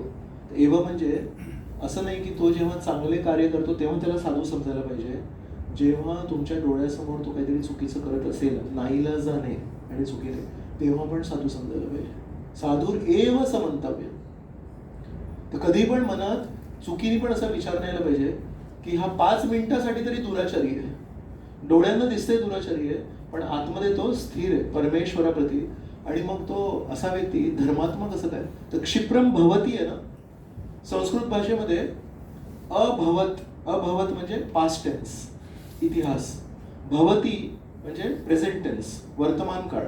आणि भविष्यती म्हणजे भविष्यकाळ. भविष्यती नाहीये हा शब्द आहे भवती. भवती म्हणजे आत्ता. तो येतोय, येईल म्हणजे 2 तासांनी येईल. आणि येतोय म्हणजे 2 तासांनी नाही, 2 मिनिटात येतोय, त्याला येतोय म्हणतो. तर श्रीकृष्ण म्हणतात क्षिप्रम भवती धर्मात्मा म्हणजे इज ऑलरेडी प्युअर. इथेच या दरवाजाच्या बाहेरच 2 क्षणांमध्ये तो शुद्ध होणार आहे. तर तेव्हा पण हे उदाहरण देतात की जर ताप आला असेल आणि आपण जर गोळी घेतली 5 मिनिटं तरी लागतील ना औषध काम करायसाठी. गोळी घेतली आहे त्यांनी, औषध घेतलंय त्यांनी, परमेश्वराचं स्मरण परमेश्वराची सेवा करायला सुरुवात केली, औषध घेतलंय. 5 मिनिटं आपल्याला द्यायला लागतील त्या परिणाम होण्यासाठी आणि गाण्यासाठी. रामायणामध्ये पुन्हा एकदा एक प्रसंग आहे जेव्हा रावणाने लक्ष्मणावर एक भाला फेकला आणि तो भाला जेव्हा लक्ष्मणाच्या छातीत गेला तेव्हा लक्ष्मण बेशुद्ध होऊन पडले खाली आणि त्यांचा श्वासच ऑलमोस्ट गेला होता. मग तेव्हा काय केलं? मग तेव्हा लगेच सुषेण म्हणून एक वैद्य होते, त्या सुषेणाला बोलवलं. मग सुषेणाने इथे थोडं बघितलं, श्वास आहे का? किंचित असा श्वास होता. म्हणजे किती तो भाला खोल गेला असेल, ऑलमोस्ट जाणारच होते. मग म्हणाले याच्यासाठी आता एकच औषध आहे, ते एक पर्वत आहे, त्या पर्वतावर संजीवनी करणी म्हणून एक औषध आहे, तर ते घेऊन ये. मग आता कोण घेऊन येणार ते? तर मग हनुमानजी गेले. हनुमानजींना तिथे काही ते दिसलं नाही, कळालं नाही की कुठलं औषध आहे कुठलं नाही. मग काय केलं त्यांनी? पूर्ण पर्वत घेऊन आले. तेव्हा त्याचे संजीवनी करणी जे आहे ते घेतलं आणि फक्त त्यांच्या नाकाजवळ ठेवलं. तर त्या संजीवनी करणी ती जडीबुटी जी होती त्याचं जे सुगंध आहे तो सुगंध इतका स्ट्रॉंग आहे की त्या सुगंधाने लक्ष्मण पुन्हा एकदा जागृत झाले. ते एकीकडे किती विषम परिस्थिती आहे की ते व्यक्ती आता जाण्याच्या मार्गावर आहे, श्वासच गेलाय. आणि त्या संजीवनी करणीमध्ये किती शक्ती असेल की त्या संजीवनी करणी खाल्ली नाहीये, त्याचं चूर्ण नाही बनवलंय, त्याचा काढा नाही बनवलाय, उकळलं नाहीये, त्याला नाकाजवळ ठेवलंय, त्याच्या सुगंधाने हा पुन्हा जागृत झाला. तर हे उदाहरण देतात आपल्याला आचार्य समजण्यासाठी की त्या संजीवनी करणीमध्ये पोटेन्सी किती आहे, त्याची स्ट्रेंथ किती आहे. बरेचसे औषध आपल्याला खायला लागतात, बरेचसे औषध आपल्याला आयव्ही घ्यायला लागतात. जर एखादं औषध आहे त्यांनी फक्त सुगंध घेऊन आपण बरं होतो, त्याच्यामध्ये किती शक्ती आहे. तर विचार करा, एका झाडामध्ये पण इतकी शक्ती आहे की मृत अवस्थेतला व्यक्ती त्याचा सुगंध घेऊन पुन्हा जागृत होऊ शकतो. तर मग ही तर एक भौतिक गोष्ट आहे, परमेश्वराच्या नामामध्ये किती शक्ती आहे, परमेश्वराच्या स्मरणामध्ये किती शक्ती आहे. जर एका भौतिक गोष्टीमध्ये इतकी शक्ती आहे तर परमेश्वराचं जो स्मरण करतोय त्याच्यामध्ये किती अमाप शक्ती आहे. पण त्या औषधाला हा जो इथे ते लक्ष्मणाने जो सुगंध घेतला आणि तो सुगंध असा आतमध्ये जाण्यासाठी 2 क्षण त्याला ऍक्ट करायला, त्याला पॉवर त्याची दाखवायला वेळ लागतो की नाही. तर तसं एखादा कधी कोणी भक्त असेल त्याला आजार झालाय खूप जुना, काम, लोभ, क्रोध, मात्सर्य हे आजार आहेत आणि हे खूप खोल आजार आहेत. त्या आजाराच्या अवस्थेमध्ये जणू काही तो मृतच आहे, पण त्याला आता परमेश्वराच्या नामाचा सुगंध लागलाय, तो श्वास घेतोय. तर जसा जसा तो सुगंध आतमध्ये जाईल तसा तसा तो पण जागृत होईल. म्हणून म्हणतात श्रीकृष्ण क्षिप्रम भवती, भविष्यती नाही, भविष्य काळ आहे. तो दिस इज कृष्णाज इंडिकेशन की परमेश्वराच्या भक्तीची शक्ती किती आहे. जरी त्याच्याकडून काही चुकात असेल तरी पण तो आत्ता 2 क्षणांमध्ये ही विल बिकम धर्मात्मा, शाश्वत शांती निगच्छती. मग प्रश्न येतो की अर्जुनाला म्हणतं कौंतेय प्रतिजानी, कौंतेय तू जाऊन लोकांना जाऊन सांग, कारण लोकांना हे पटणार आहे का. आता पण मी जेव्हा हे सगळं सांगतोय गेल्या 5 मिनिटांपासून बऱ्याचशा लोकांच्या मनामध्ये प्रश्न किंतु परंतु येत आहेत. अहो असं नाही, भविष्य ती ठीक आहे, भवती नाही आहे. तुम्ही म्हणा की 20 वर्षांनी तो शुद्ध होईल पडून, पण भवती नाही आहे. म्हणून विचार करा, श्रीकृष्णांना हे सगळं माहिती आहे. तर श्रीकृष्ण काय म्हणतात, एक काम कर, मी जर जाऊन हे लोकांना सांगितलं की माझं असं मत आहे की माझा भक्त कितीही दुराचारी असला तरी तो शुद्धच समजला पाहिजे, तर लोक म्हणतील नाही, आम्ही नाही स्वीकारणार आहे. तुम्ही म्हणा की आज तो अशुद्ध आहे आणि उद्या तो शुद्ध बनेल, पण तो शुद्ध आहे नाही म्हणायला पाहिजे तुम्ही. तर म्हणून श्रीकृष्ण म्हणतात कौंतेय तू जाऊन हे बोल. का बरं? श्रीकृष्ण म्हणतात लहानपणापासून माझा जो एक रेप्युटेशन आहे, माझं जे नाव आहे ते काय आहे ना, खोटारडेपणाचं नाव आहे. लहानपणी मी लोणी जेव्हा चोरायचो खायचो तेव्हा गोपिका जाऊन कंप्लेंट करायचे, मग माझी आई मला विचारायची, म्हणत नाही मी नाही. तर माझं एक नाव थोडं फेमस आहे. इतिहास माझा जो आहे लहानपणचा तो आहे की कृष्ण म्हणजे त्यांच्या शब्दांवर विश्वास नाही ठेवू शकत. कधी काय बोलतील, कधी काय बोलतील. जर मी हे खूप मोठं तत्व आहे, मी सांगतोय की माझ्या भक्तांना कधी आपण दोष नाही बघितला पाहिजे, हे जर मी सांगितलं तर लोक म्हणतील तर मस्करी करायचा तर लहानपणापासून मूडच आहे श्रीकृष्णाचं, अतिरेक करायचा तो लहानपणापासून मूडच आहे, खोटं बोलायचं लहानपणापासून तेच केलं, गोपिकांची मडकी फोडली, खोड काढली. तर म्हणून आज पण हे मस्करीच्या मूडमध्ये दिसत आहेत की क्षिप्रम भवती धर्मात्मा. पण या जगामध्ये सर्वांना एक गोष्ट माहिती आहे, श्रीकृष्ण स्वतः किती खोटारडे असले, श्रीकृष्ण किती मस्करी वगैरे करत असले, पण श्रीकृष्णांचा एक भावना सगळ्यांना माहिती आहे की श्रीकृष्णांना त्यांच्या भक्तांवर खूप प्रेम आहे. जर त्यांच्या भक्तांनी कधी काही गोष्ट बोलली तर श्रीकृष्ण म्हणतात, अरे माझ्या भक्ताने असं कबूल केलंय का, तर मग आता काहीतरी करायला लागेल मला. तर म्हणून म्हणतात हे जे एक वाक्य, आतापर्यंत मी पूर्ण गीता सांगितले ते माझे शब्द होते, पण हे ना हृदयाला थोडं ॲजिटेट करणारं वाक्य आहे. क्षिप्रम भवती धर्मात्मा, हे वाक्य मी नाही बोलणार, कारण मी जर हे वाक्य बोललो तर लोकांचा विश्वास नाही पडणार. श्री अर्जुना, तू जाऊन सांगे लोकांना, आणि लोक म्हणतील कारण अर्जुनाने हे वाक्य बोललंय मग हे श्रीकृष्ण खरं करणार. स्वतःचं वाक्य कधी कधी श्रीकृष्ण खरं नाही करत, पण अर्जुनाचं वाक्य, भक्ताचं वाक्य खरं करतील. तर या एका वाक्याला तू बोल तरच लोकांचा विश्वास येईल. म्हणून श्रीकृष्ण म्हणतात, अर्जुना तू जाऊन हे वाक्य बोल.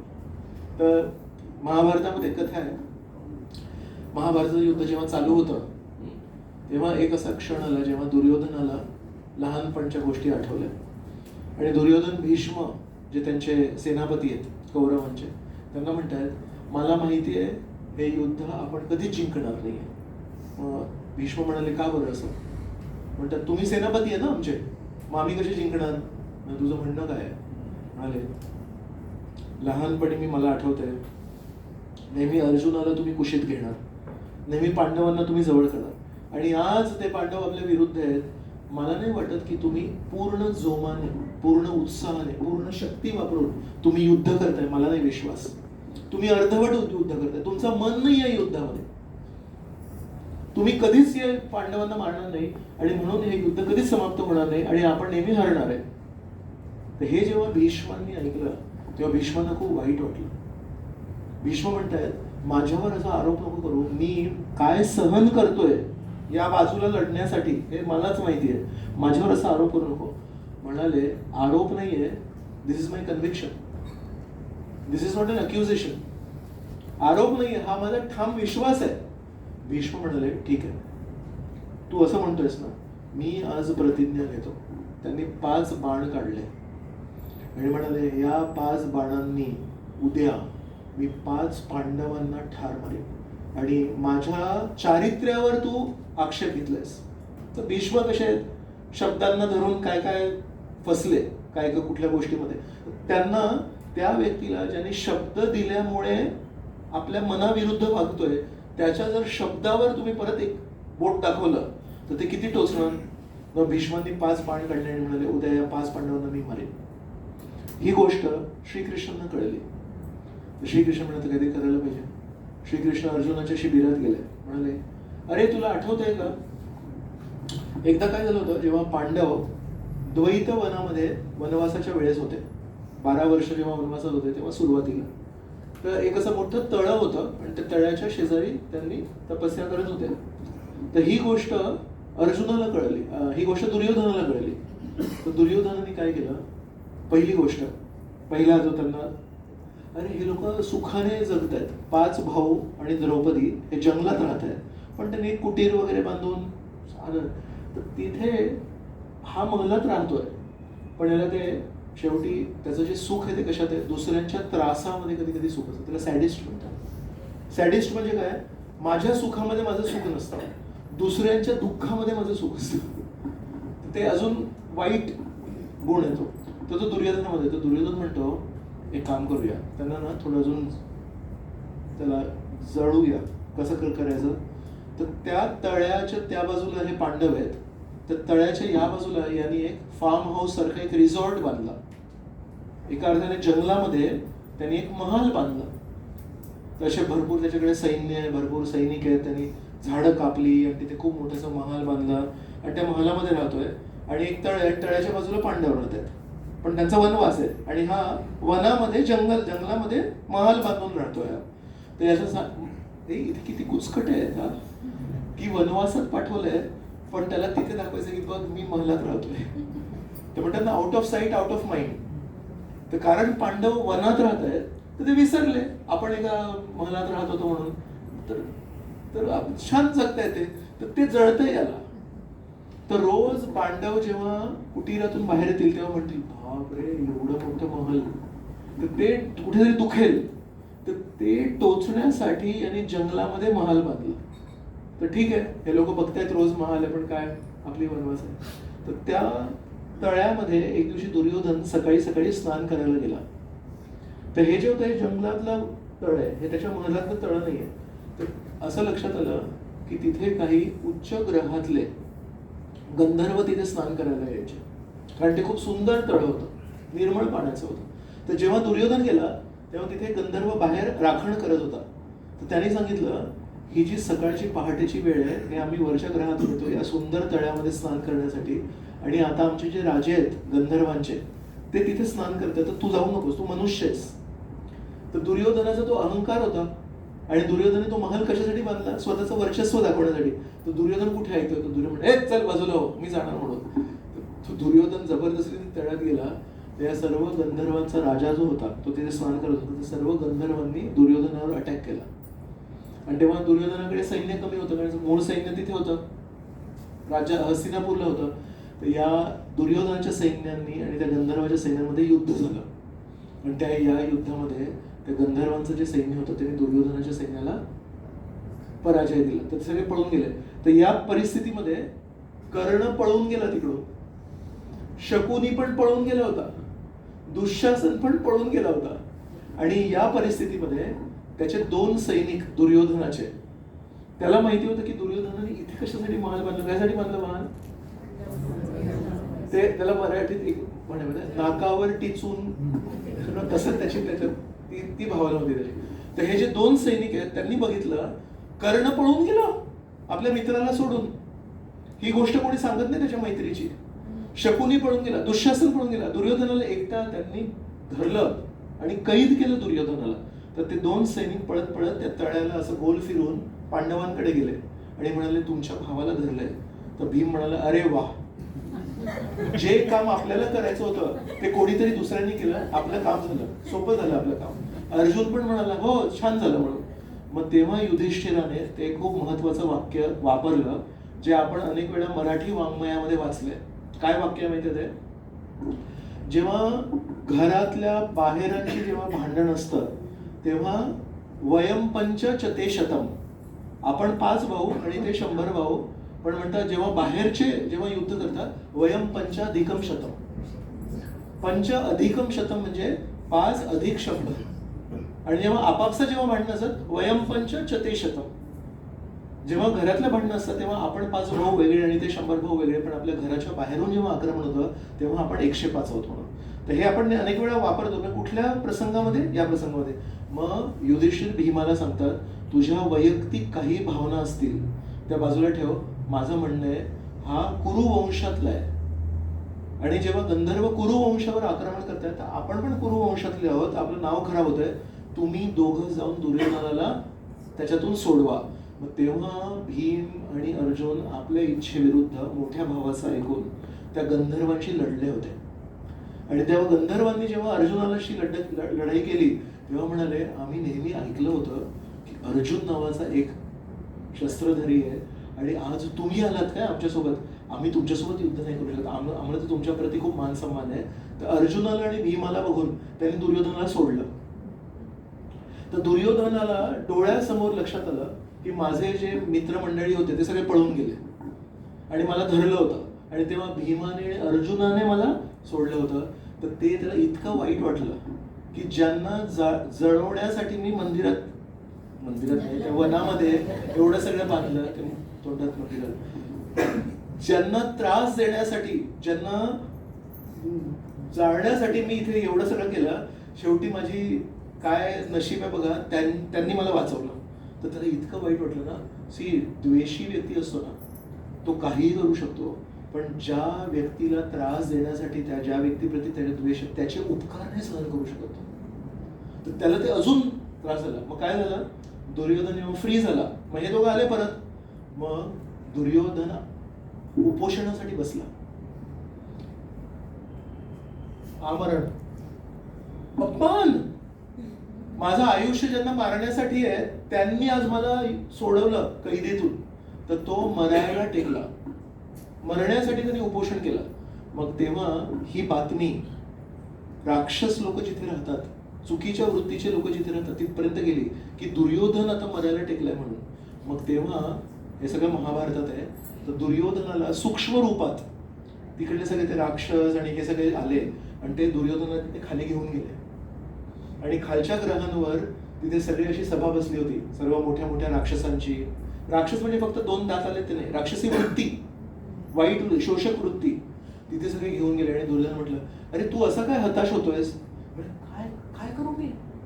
ज्यांच्यावर माझा विश्वास होता ते पळून गेले आणि ज्यांना मी त्रास देण्यासाठी तिथे गेलो त्यांनी आज मला, याच्यापेक्षा मोठा अपमान कोणाचा होऊ शकतो? मी नाही सहन करू शकत अपमान, मी आता मृत्यू. मग हे सगळे जे राक्षसी वृत्तीचे जे लोक होते, मोठे मोठे ब्रह्मांडातले जे अतिरेकी गुंड जे आहेत, ते आपल्याला फक्त लहान सहान गुंड माहिती आहेत, हे ब्रह्मांडाच्या लेवलवरचे गुंड आहेत. ते म्हणाले, अरे तू तर आमची आशा आहेस, तू जर सगळं सोडून दिलंस मग आमचं काय होणार? तर आमची एक विनंती आहे तुला, तू जिवंत राहा आणि काहीही करून तू युद्ध कर. आणि युद्धाच्या वेळेस आम्ही सगळे एकेका व्यक्तीमध्ये प्रवेश करणार आहे. मग हा म्हणाला, हा भीष्माच्या शरीरामध्ये प्रवेश करणार आहे आणि भीष्म जे कधीच करू शकत नाही ते करेल. आणि हा द्रोणाचार्याच्या शरीरामध्ये प्रवेश करणार आहे. द्रोणाचार्य जरी ब्राह्मण आहेत पण ते युद्धामध्ये मग कसे वागतील? तर अशा प्रकारे त्या सभेमध्ये सूक्ष्म रूपाने दुर्योधनाला घेऊन गेले आणि त्याला आश्वासन दिलं, त्याला प्रोत्साहन दिलं की तू सोडायचं नाही, आम्ही तुझ्या सोबत आहोत म्हणून. तेव्हा ते प्रोत्साहन ऐकून दुर्योधनाला लक्षात आलं की नाही, नंतर माझाच विजय होणार, कारण एवढे सगळे मोठे मोठे राक्षस माझ्यासोबत आहेत, तर जरी कोणी मला साथ नाही दिली पण हे लोक त्यांच्या शरीरामध्ये प्रवेश करून चुकीच्या गोष्टी घडणार आहेत आणि महाभारताच्या युद्धामध्ये माझा विजय होणार आहे. म्हणून जेव्हा श्रीकृष्ण शांतीचा प्रस्ताव घेऊन गेले तेव्हा त्यांनी शांतीचा प्रस्ताव स्वीकार नाही केला, जरी तो शांतीचा प्रस्ताव त्याच्या हिताचा होता. श्रीकृष्ण काय म्हणाले, तू पूर्ण राज्य ठेव, फक्त इंद्रप्रस्थ त्यांना दे. त्यांनी ते बनवलंय इंद्रप्रस्थ. पण ते काय म्हणाले, इंद्रप्रस्थ नाही ना. का?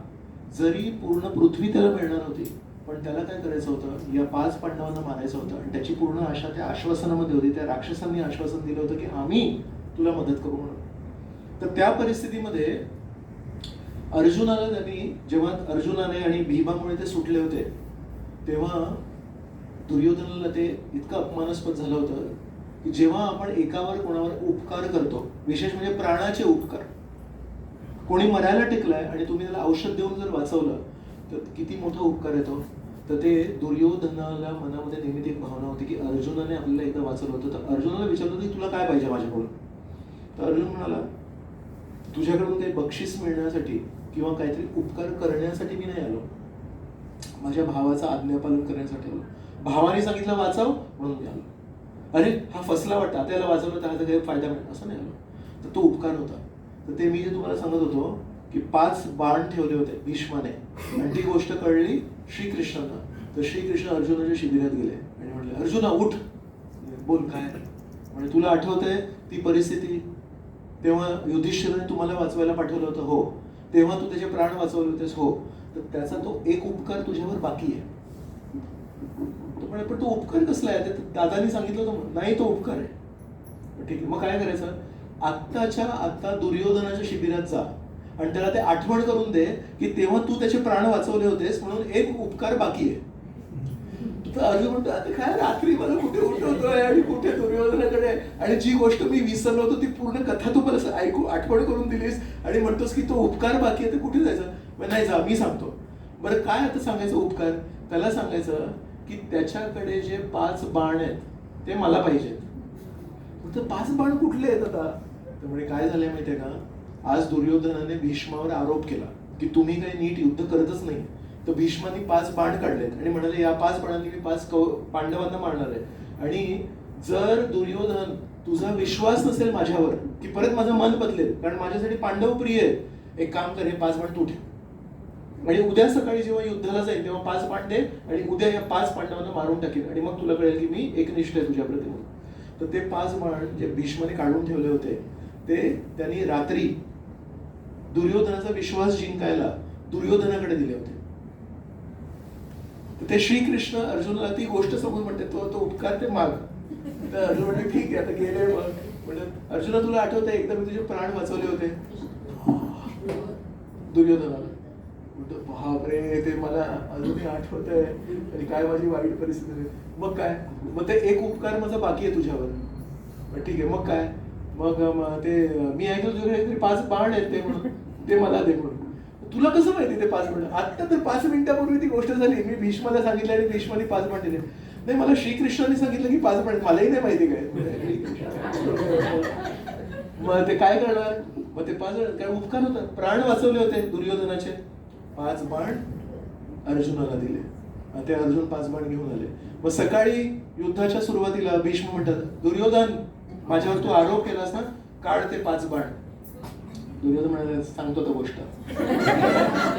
काल रात्री तुमच्याकडून ते 5 बाण घेऊन आलो आणि अर्जुन माझ्या शिबिरात आला आणि ती कुठली 25 वर्षापूर्वीची ती गोष्ट मला आठवण करून दिली आणि तो उपकार जो स्वतः तो म्हणत होता त्यावेळेस की उपकार पण नाहीये, तो मला उपकार आठवण करून दिला आणि तुम्ही दिलेले 5 बाण अर्जुनाने घेतले.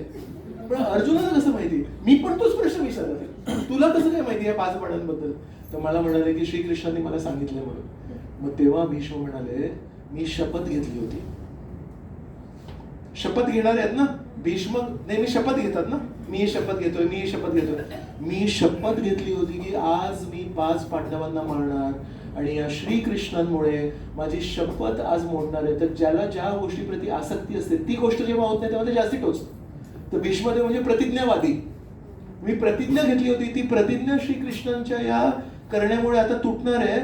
आता मी नवीन प्रतिज्ञा घेतो, आज मी श्रीकृष्णांची प्रतिज्ञा तोडणार आहे. तुम्ही माझी प्रतिज्ञा तोडता काय? मी प्रतिज्ञेसाठी फेमस आहे. त्याचं नाव काय आहे भीष्माचं? ओरिजिनल नाव आहे देवव्रत.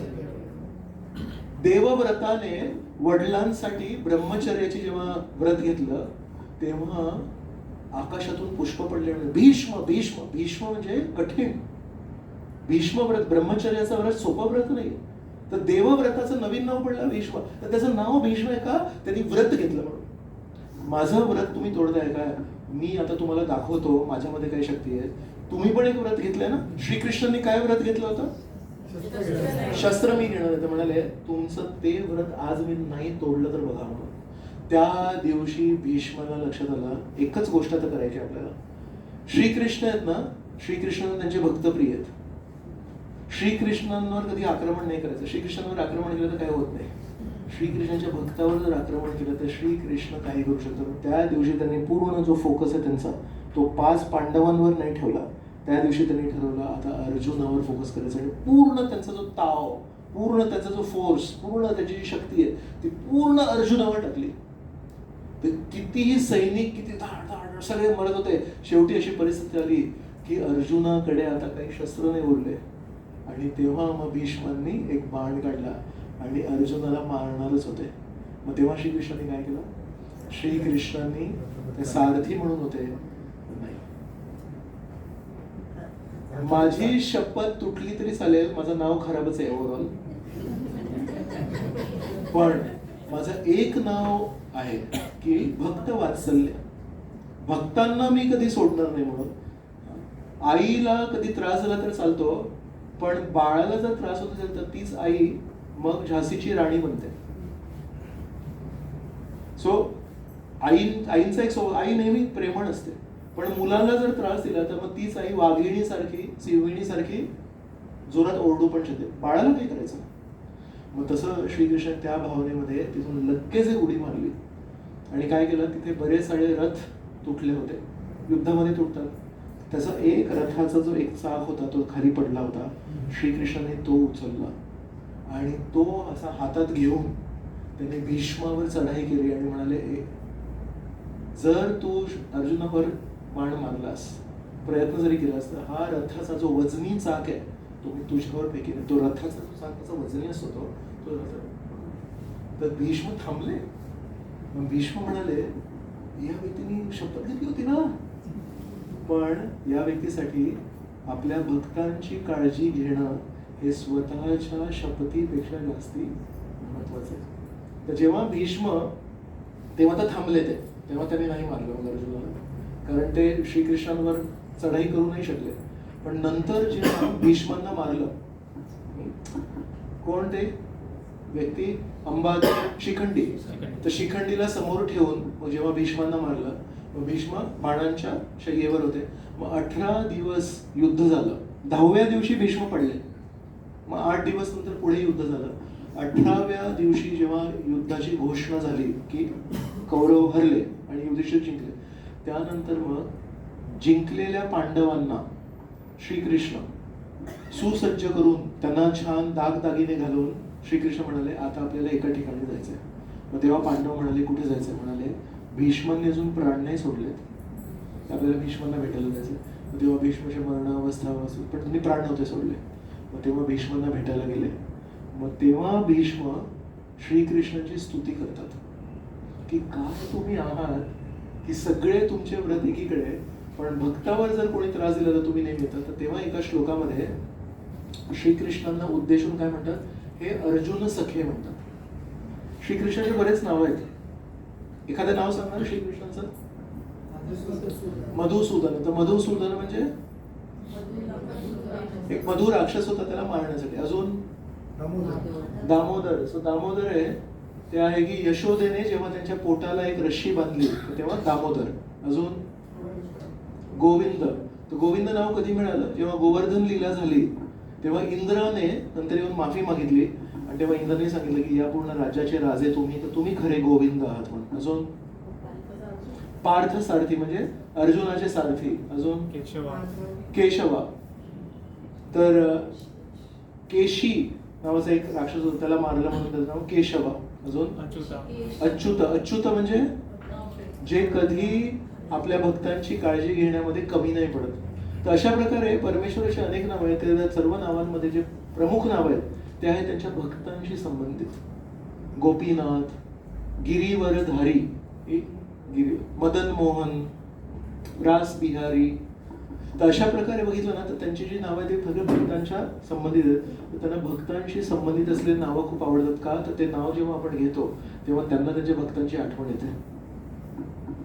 तर अशा प्रकारे श्रीकृष्णांनी स्वतःचा व्रत पण तोडला. आता ते अर्जुन सखे. तेव्हा भीष्मांनी एका श्लोकामध्ये श्रीकृष्णांची स्तुती करता म्हणजे हे अर्जुन सखे तुम्ही अर्जुनाचे मित्र आहात का? मला माहिती आहे ते. अर्जुनावर मी जेव्हा चढाई केली तेव्हा तुम्ही मध्ये आले म्हणून श्रीकृष्ण अर्जुनाला या श्लोकामध्ये सांगतात अर्जुना तू जाऊन सांग जगाला की कोणत्या प्रतिजानी नमे भक्त प्रणश्यती, की माझ्या भक्ताचा कधी नाश होत नाही. तर अशा प्रकारे हे एकच वाक्य आहे गीतेमध्ये जे श्रीकृष्ण म्हणतात मी नाही बोलणार, हे तू जाऊन सांग, कारण तुझ्या बोलण्यावर लोकांना जास्ती विश्वास येईल. म्हणून जो कोणी भक्त प्रामाणिकपणे आपल्या जीवनात परमेश्वराला स्मरण करत असेल, परमेश्वराचं नाम कीर्तन करत असेल, जरी पूर्व संस्कारांमुळे पूर्व सवयींमुळे त्याच्याकडून काही चुका घडत असेल, पण आपण त्याला नेहमी एक शुद्ध व्यक्ती म्हणून बघायला पाहिजे. का? परमेश्वराच्या नजरेत तो खूप दुर्मिळ. पूर्ण जग परमेश्वराला विसरून आपलं जीवन जगतंय, पण परमेश्वराच्या नजरेमध्ये हा जो व्यक्ती आहे हा एखादा असा व्यक्ती असतो जो परमेश्वराला सोडत नाही. नॉर्थ परमेश्वराला सोडायचं नाही. म्हणून आपण अशा लोकांसोबत बोलताना वागताना सावधपणे बोलायला पाहिजे, नाहीतर आपल्याला पण त्रास होऊ शकतो. सो हे खूप महत्वाचं होतं की भक्तांसोबत आपण कसं डील करायला पाहिजे.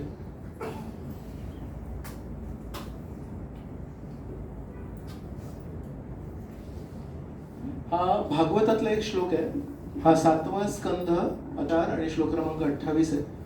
तर जेव्हा हिरण्यकश्यपू हे सर्व वेळी सर्व ठिकाणी जेव्हा आतंक करत असतात तेव्हा भगवंत काय म्हणतात? हिरण्यकश्यपू प्रल्हाद जो निर्वैर आहे, तो पहिला शब्द बघा काय, निर्वैराय प्रशांताय प्रल्हादाय यदा ध्रुये विनश्येपि वरोर्जितम स्वसुताय महात्मने. सो नरसिंह आहेत ते प्रल्हादाची काय स्तुती करतायत? प्रल्हाद म्हणताय जो प्रल्हाद निर्वैर आहे आणि प्रशांत आहे, अशा जेव्हा स्वतःच्या मुलाला प्रल्हादाला हा हिरण्यकश्यपू त्रास देईल तेव्हा मी त्याला मारून टाकेन. आणि म्हणतात वरोर्जितम डिस्पाइट द बेनिडिक्शन्स ऑफ ब्रह्मा. जरी ब्रह्मदेवांनी काही ना काही हिरण्यकश्यपूला वरदान दिले आहेत की तू नाही मारणार आहे, मला काही फरक नाही पडत. जर प्रल्हादाला त्यांनी त्रास दिला ते वरदान असू दे एकीकडे, पण मी त्याला सोडणार नाही. सो हिरण्यकश्यपूने भरपूर त्रास दिला, भरपूर देवतांना त्रास दिला, पण तेव्हा नरसिंहदेवाने नाही मारलं त्याला. पण जेव्हा स्वतःच्या हाताने प्रल्हादाला मारणार होता, कुठे तुझे परमेश्वर, तेव्हा मग भगवंत बरोबर आले. म्हणून भक्तावर परमेश्वराचं खूप जवळचं प्रेम असतं आणि कधी कधी परमेश्वर दिलेल्या वरदानांना पण दुर्लक्ष करू शकतात जर भक्तांना आपण त्रास दिला तर. म्हणून आपण भक्तांसोबत नेहमी सांभाळून राहायला पाहिजे. आपण एक भागवतातला श्लोक आहे, स्वपादमूलम भजत प्रियस्य त्यक्तान्य भावस्य हरी परेश विकर्म यच्चोत्पतितं कथंचित धुनोति सर्वं हृदि सन्निविष्टः. वाचणार तुम्ही? भाषांतर वाचणार? अशा प्रकारे ज्याने इतर सर्व इच्छांचा मी वाचतो कारण तो माईकवर येत नाहीये, बाकीच्यांना पण ऐकू येईल. अशा प्रकारे ज्याने इतर सर्व इच्छांचा त्याग करून परमपुरुष भगवान हरीच्या कमळचरणी पूर्ण आश्रय घेतला आहे तो भगवंताला अत्यंत प्रिय आहे. स्वपादमूलम, परमेश्वराच्या चरणांचं ज्यांनी शरण घेतलंय. खरोखर अशा आत्मसमर्पण केलेल्या आत्म्याने चुकून काही पापकृत्य केले तर सर्वांच्या हृदयात विराजमान असलेले परमपुरुष भगवंत अशा पापाची प्रतिक्रिया त्वरित शुद्ध करतात. विकर्म, विकर्म, सुकर्म, सुकर्म म्हणजे चांगले कर्म आणि विकर्म म्हणजे पापकर्म. कथंचित, चुकीने कधी काही त्याच्याकडून काही पाप घडले तरी पण धुनोती सर्व. परमेश्वर म्हणतात याच्या हृदयामध्ये जे काही कल्मश असतील चुकीने ते मी साफ करीन. का? कारण यांनी खरा मार्ग धरलाय. या पुढचा श्लोक आहे, माम ही पार्थ व्यपाश्रित्य पापयोनयः स्त्रियो वैश्यास्तथा शूद्रा तेपि यान्ति परां गतिम्. परत परमेश्वर कारण या भक्ती मार्गाची स्तुती करतायत. आता म्हणतायत जरी कोणी कुठल्याही कुळामध्ये जन्म घेतला असेल आणि इतर लोकांच्या दृष्टीने जरी कोणाला वाटत असेल की अरे हे काय करणार आहेत, यांचा तर जन्मच खराब आहे, म्हणतात तेपी यांती परामगती. भक्ती मार्गामध्ये कुठल्याही अडचणी नाही आहेत, भक्ती मार्गामध्ये कुठल्या अटी लागू होत नाही. कोणाचा कुठलाही जन्म असू दे पण जर त्यांनी भक्ती घेतली, परमेश्वराचं नाव घ्यायला, दुसऱ्या शब्दांमध्ये वडिलांचं नाव घेण्यासाठी काही बंधनं असू शकतात का? तर म्हणून हा जो विषय आहे, हाच विषय तुकाराम महाराजांच्या जीवनात झाला होता. तुकाराम महाराजांचा जो जन्म आहे या जगातला तो ब्राह्मण परिवारातला नाही, मोरे आडनाव होतं त्यांचं. पण त्यांनी काय केलं, परमेश्वराची स्तुती बोली भाषेत लिहिली आणि त्यांच्याच गावातले एक व्यक्ती होते, त्यांना त्यांचा द्वेष होता. अरे हे कुठे पुढे चालले, कारण त्यांना परमेश्वराची स्तुती तशी नव्हती करतायत. मग त्यांनी काय केलं, पेशव्यांचे जे एक रामेश्वर शास्त्री म्हणून होते, ब्राह्मण होते, त्यांना जाऊन कंप्लेंट केली आणि खोटी कंप्लेंट केली की हे वेद वाचतायत.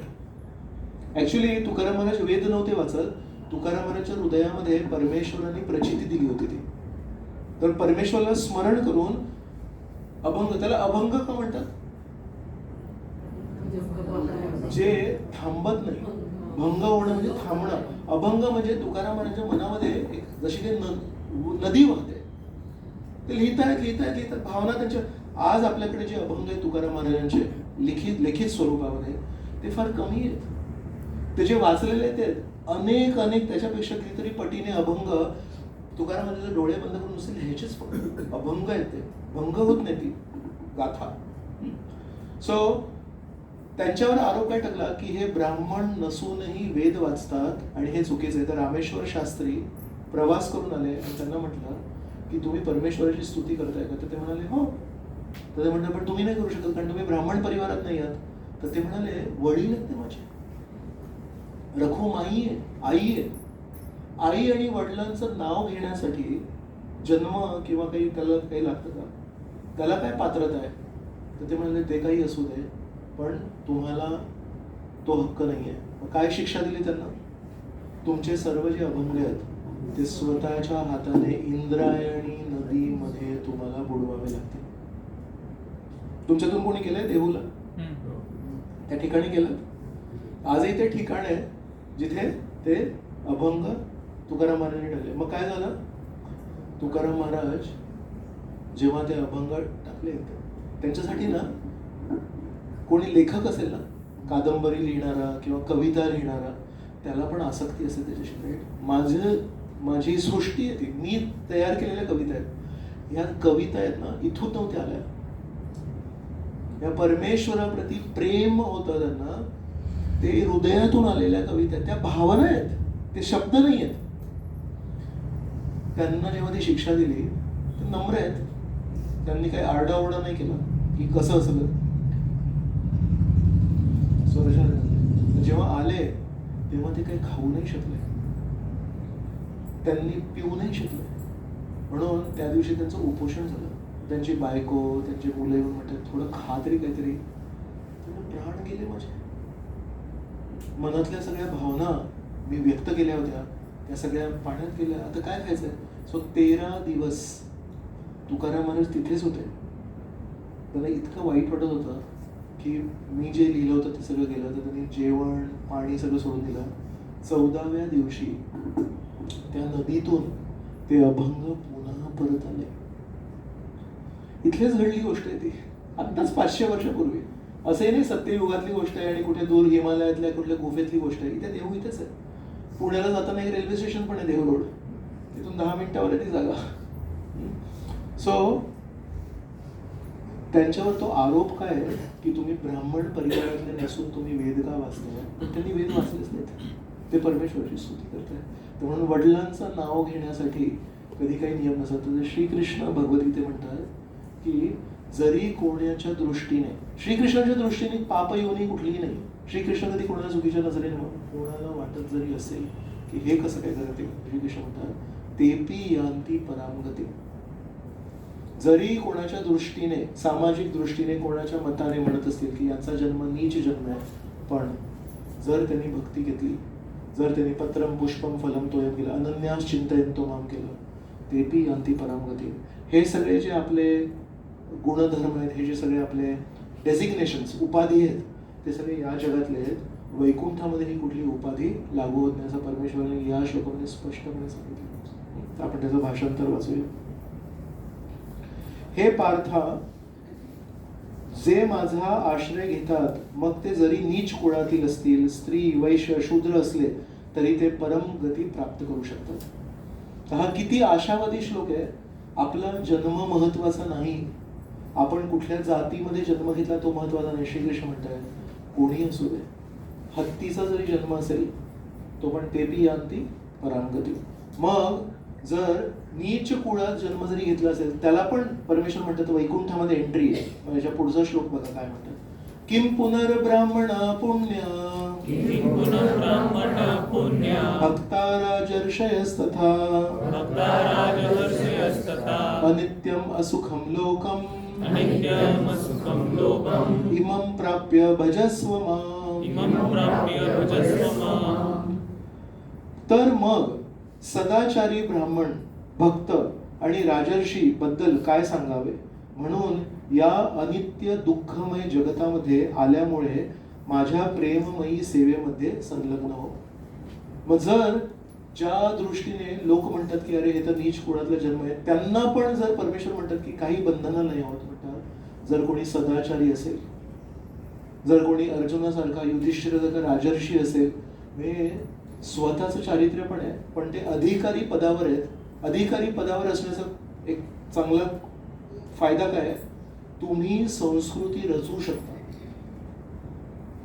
आपण ज्या फॅमिलीमध्ये जन्म घेतलाय, जर आपण त्या फॅमिलीचे हेड असलो, जर आपण त्याचे प्रमुख असलो, तर काय त्याचा फायदा की त्या परिवारातली संस्कृती तुमच्या हिशोबाने होईल. म्हणून जर राजा तसा असतो त्याचा फायदा काय.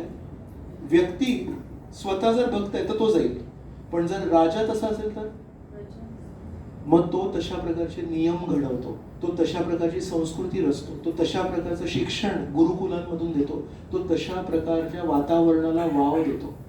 म्हणून जसं जसं आपण मोठ्या पदावर जातो तसं 2 गोष्टी घडतात. एक म्हणजे आपल्याकडून आपल्या पदाचं, उच्च पदाचं शोषण करण्याचा पण चान्स वाढतो, विच नॉर्मली हॅपन्स. पण दुसरी गोष्ट आहे, जसजसं आपण मोठ्या पदावर जातो तसतसं आपल्याकडे अजून एक शक्यता वाढते की आपल्या खालच्या लोकांना योग्य संस्कृती घडवण्याचा आपल्याकडे एक चान्स पण असतो. सो कधी कधी जे भक्त लोक असतात त्यांच्या मनामध्ये चुकीची एक भावना येतोय की मला मोठ्या पदावर नाही जायचंय, मला लहानसं राहायचंय. का माहितीये, मला माझं चॅन्टिंग करायचं, अरे मोठ्या पदावर गेलं की खूप काम करायला लागतं, मग खूप जबाबदारी असतात, मग मी जप नाही करू शकत, मी परमेश्वर स्मरण नाही करू शकत. पण त्याचा दुसरा फायदा आहे, तुम्ही जेव्हा मोठ्या पदावर जाता तर तुम्हाला निर्णय घ्यायचे आहेत जे तुमच्या खालच्या लोकांवर लागू होतात, बरोबर. जे कोणी आज महाराष्ट्राचे मुख्यमंत्री आहेत ते जे नियम लावतील ते लागू होतात. म्हणून जर पूर्ण महाराष्ट्र राज्यामध्ये तुम्हाला भक्तीची चळवळ जर घडायची असेल त्याचे दोन मार्ग आहेत. एक म्हणजे तुम्ही आणि आम्ही इंडिव्हिज्युअल लेवलवर आपण भक्त बनायचं आणि हळूहळू हळूहळू हळू एकमेकांना मदत करायची आणि एक भक्तीचा जो वातावरण आहे ते निर्मित करायचं. आणि दुसरा एक मार्ग आहे सगळ्यात टॉपमोस्ट पोस्टवर जायचं आणि तिथून यू पेनिट्रेट, असे निर्णय घ्यायचे, असे स्कीम्स लॉन्च करायचे, असे काही काही तयारी करायची की वरून खालपर्यंत ते पाणी मुरेल म्हणतो ना आपण तसं. तर श्रीकृष्ण म्हणतात की जर समाजातला जो श्रेष्ठ व्यक्ती आहे ज्याच्याकडे अधिकार आहे तो जर भक्त बनला तर तो त्यानुसार निर्णय घेतो. तर म्हणून किम पुनर्ब्राह्मणा पुण्या भक्ता राजर्षयस्तथा. जर असा सदाचारी राजा असेल तर तो स्वतःचा सदाचार तर करतोच पण त्याच्या राज्यामध्ये तशा प्रकारचे कायदे लागू होतात.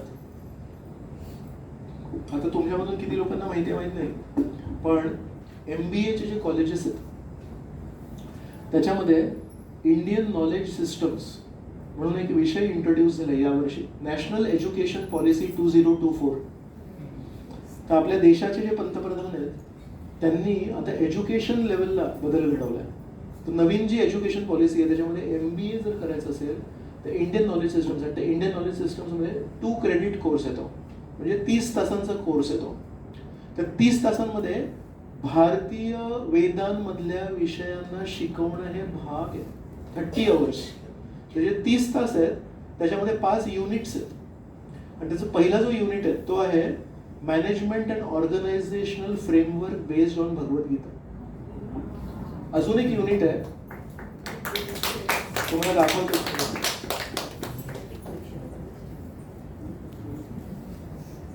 खूप सुंदर आहे म्हणून तुम्हाला दाखवायची इच्छा होते.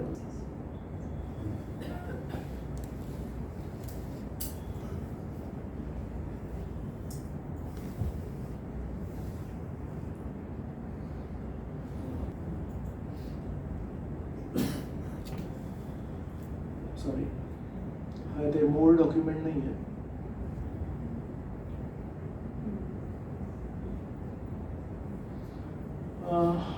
ठीक आहे, हे आता मला एक इन्व्हिटेशन आलंय बारामतीमध्ये जे एक MBA कॉलेज आहे त्यांच्याकडून एक युनिट आलंय.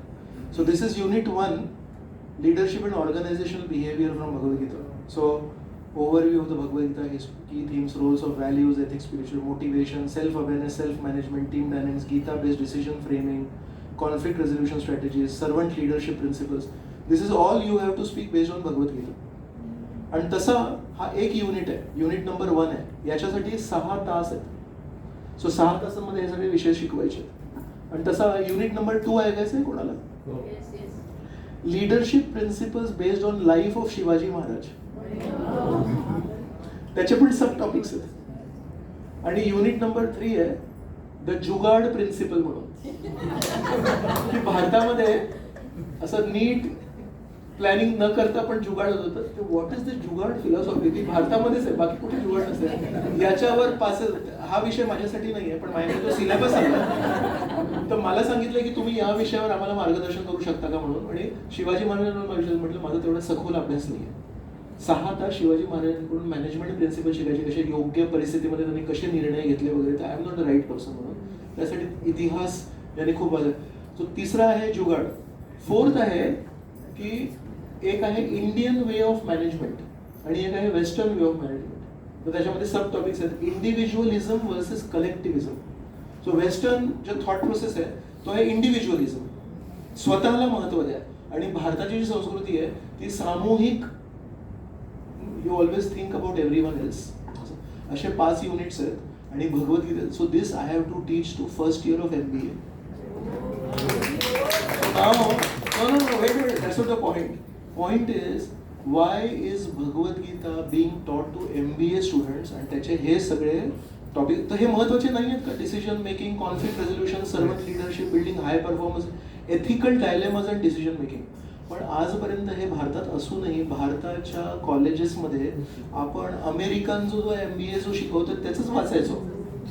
सो असं काम आहे, कोणी बदल घडवला?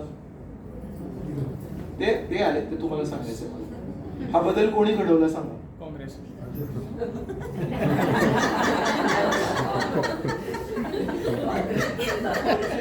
थँक्यू. आजचं जेवण मी नक्की घेणार आहे. एवढे शुद्ध शब्द ऐकून. एनिवेज, सो हे सांगत होतो की जेव्हा वरचा व्यक्ती त्याचे विचार असले तर काय करणं, तो वर आहे. तो जो निर्णय घेईल ते खालच्या नाही. तर हे जे प्रिन्सिपल आहेत ते कॉलेजचे, त्यांचा विश्वास आहे नाही आहे, त्यांना गरज वाटते, डज नॉट मॅटर. वरून आलाय नॅशनल एज्युकेशन पॉलिसीमध्ये MBAच्या फर्स्ट इयर स्टुडंट्सला तुम्हाला 5 तास या विषयांवर शिकवायचं आहे. So now you tell me, हे MBAचे स्टुडंट्स आहेत ना, ते उपनिषद वाचणारे गुरुकुलातली मुलं नाही आहेत. So they go to some big companies but they will carry respect for the Gita. So what effect it will have 5 years later, 10 years later. पण हे कशामुळे घडून आलं? राजर्षयच तथा. सो म्हणून कधी भक्तांनी मोठ्या पोस्टवर जाण्यापासून लाजायला नाही पाहिजे. जर आपण लाज केली तर जे लाज नाही करत ते चुकीचे निर्णय घ्यायला तयारच आहेत. म्हणून भक्तांनी कधी लाज नाही करायला पाहिजे. पण कधी कधी मी बघतो नाही हो प्रभूजी, मला वर नाही जायचंय, मी आपल्या स्वतःचा तो स्वार्थ आहे. Actually you should think broad. तर श्रीकृष्ण नेहमी म्हणतात. सो मग शेवटच्या वाक्य, अनित्यम असुखम लोकम इमम प्राप्य भजसो माम. पुन्हा एकदा एक आपल्याला कॉन्ट्रास्ट देत आहेत की हे जे जग आहे हे अनित्य आहे आणि हे असुखम आहे, इथे नेहमी त्रास होणार. अशा या अनित्य आणि नेहमी दुःखमय परिस्थितीला तू प्राप्त तर केलंयस, माझी भक्ती कर. इथे तुला शाश्वत शांती मिळेल, तुला शाश्वत सुख मिळेल. तर टेम्पररी गोष्टींमध्ये तू का फसलायस? आता लास्ट श्लोक फॉर टुडे. मन्मना भव मद्भक्तो मदयाजी मां नमस्कुरु मामे वैश्यसि युक्त्वैवम् आत्मानं मत्परायणः. आपले मन सदैव माझे चिंतन करण्यामध्ये युक्त कर. माझा भक्त हो, मला नमस्कार कर आणि माझे पूजन कर. माझ्यामध्ये पूर्णपणे रममाण झाल्याने तू निश्चितच मला प्राप्त होशील. आता याच्यापेक्षा अजून डायरेक्ट कोणाला जर काही पाहिजे असेल तर कधी कधी लोक म्हणतात ना, काय ना प्रभूजी, मला अजून बोलावणं आलं नाहीये. मला जेव्हा बोलावणं येईल तेव्हा मी भक्त बनेन. अरे हे काय आहे, माझा भक्त बन, मला नमस्कार कर, माझं चिंतन कर. अर्जुनाद्वारे आपल्या सर्वांना आवाहन करतायत, नको विसरूस मला नेहमी स्मरण कर, माझं चिंतन कर. असं म्हणतात सर्व वेदांचा सार हा भगवद्गीता आहे. का तर वेद ज्यांची स्तुती करतायत त्यांच्या मुखकमळातून ही गीता बाहेर पडली. तर सर्व वेदांचा सार गीता. आणि या गीतेमध्ये आहेत 18 अध्याय. या गीता जी सर्व वेदांचा सार आहे, या गीतेचा सार आहे मधले 6 अध्याय. बरोबर? या मधल्या 6 अध्यायांचा सार आहे हा मधला श्लोक. आपण कुठे आहोत? 9व्या अध्यायाच्या शेवटच्या श्लोकावर आहोत. इथे 9 अध्याय, इथे 9 अध्याय. आपण गीतेच्या मध्यभागी आहोत. सर्व वेदांचा सार गीता, सर्व गीतेचा सार 6 अध्याय. आणि त्या सर्व 6 अध्यायाचा जो सार आहे, तो मधला जो श्लोक आहे तो आहे 9व्या अध्यायाचा 34वा श्लोक. की नेहमी माझं स्मरण कर, मला पूजन कर, मला नमस्कार कर, माझा भक्त हो. 18व्या अध्यायामध्ये श्लोक क्रमांक 65 उघडणं. 18व्या अध्यायामध्ये श्लोक क्रमांक 65.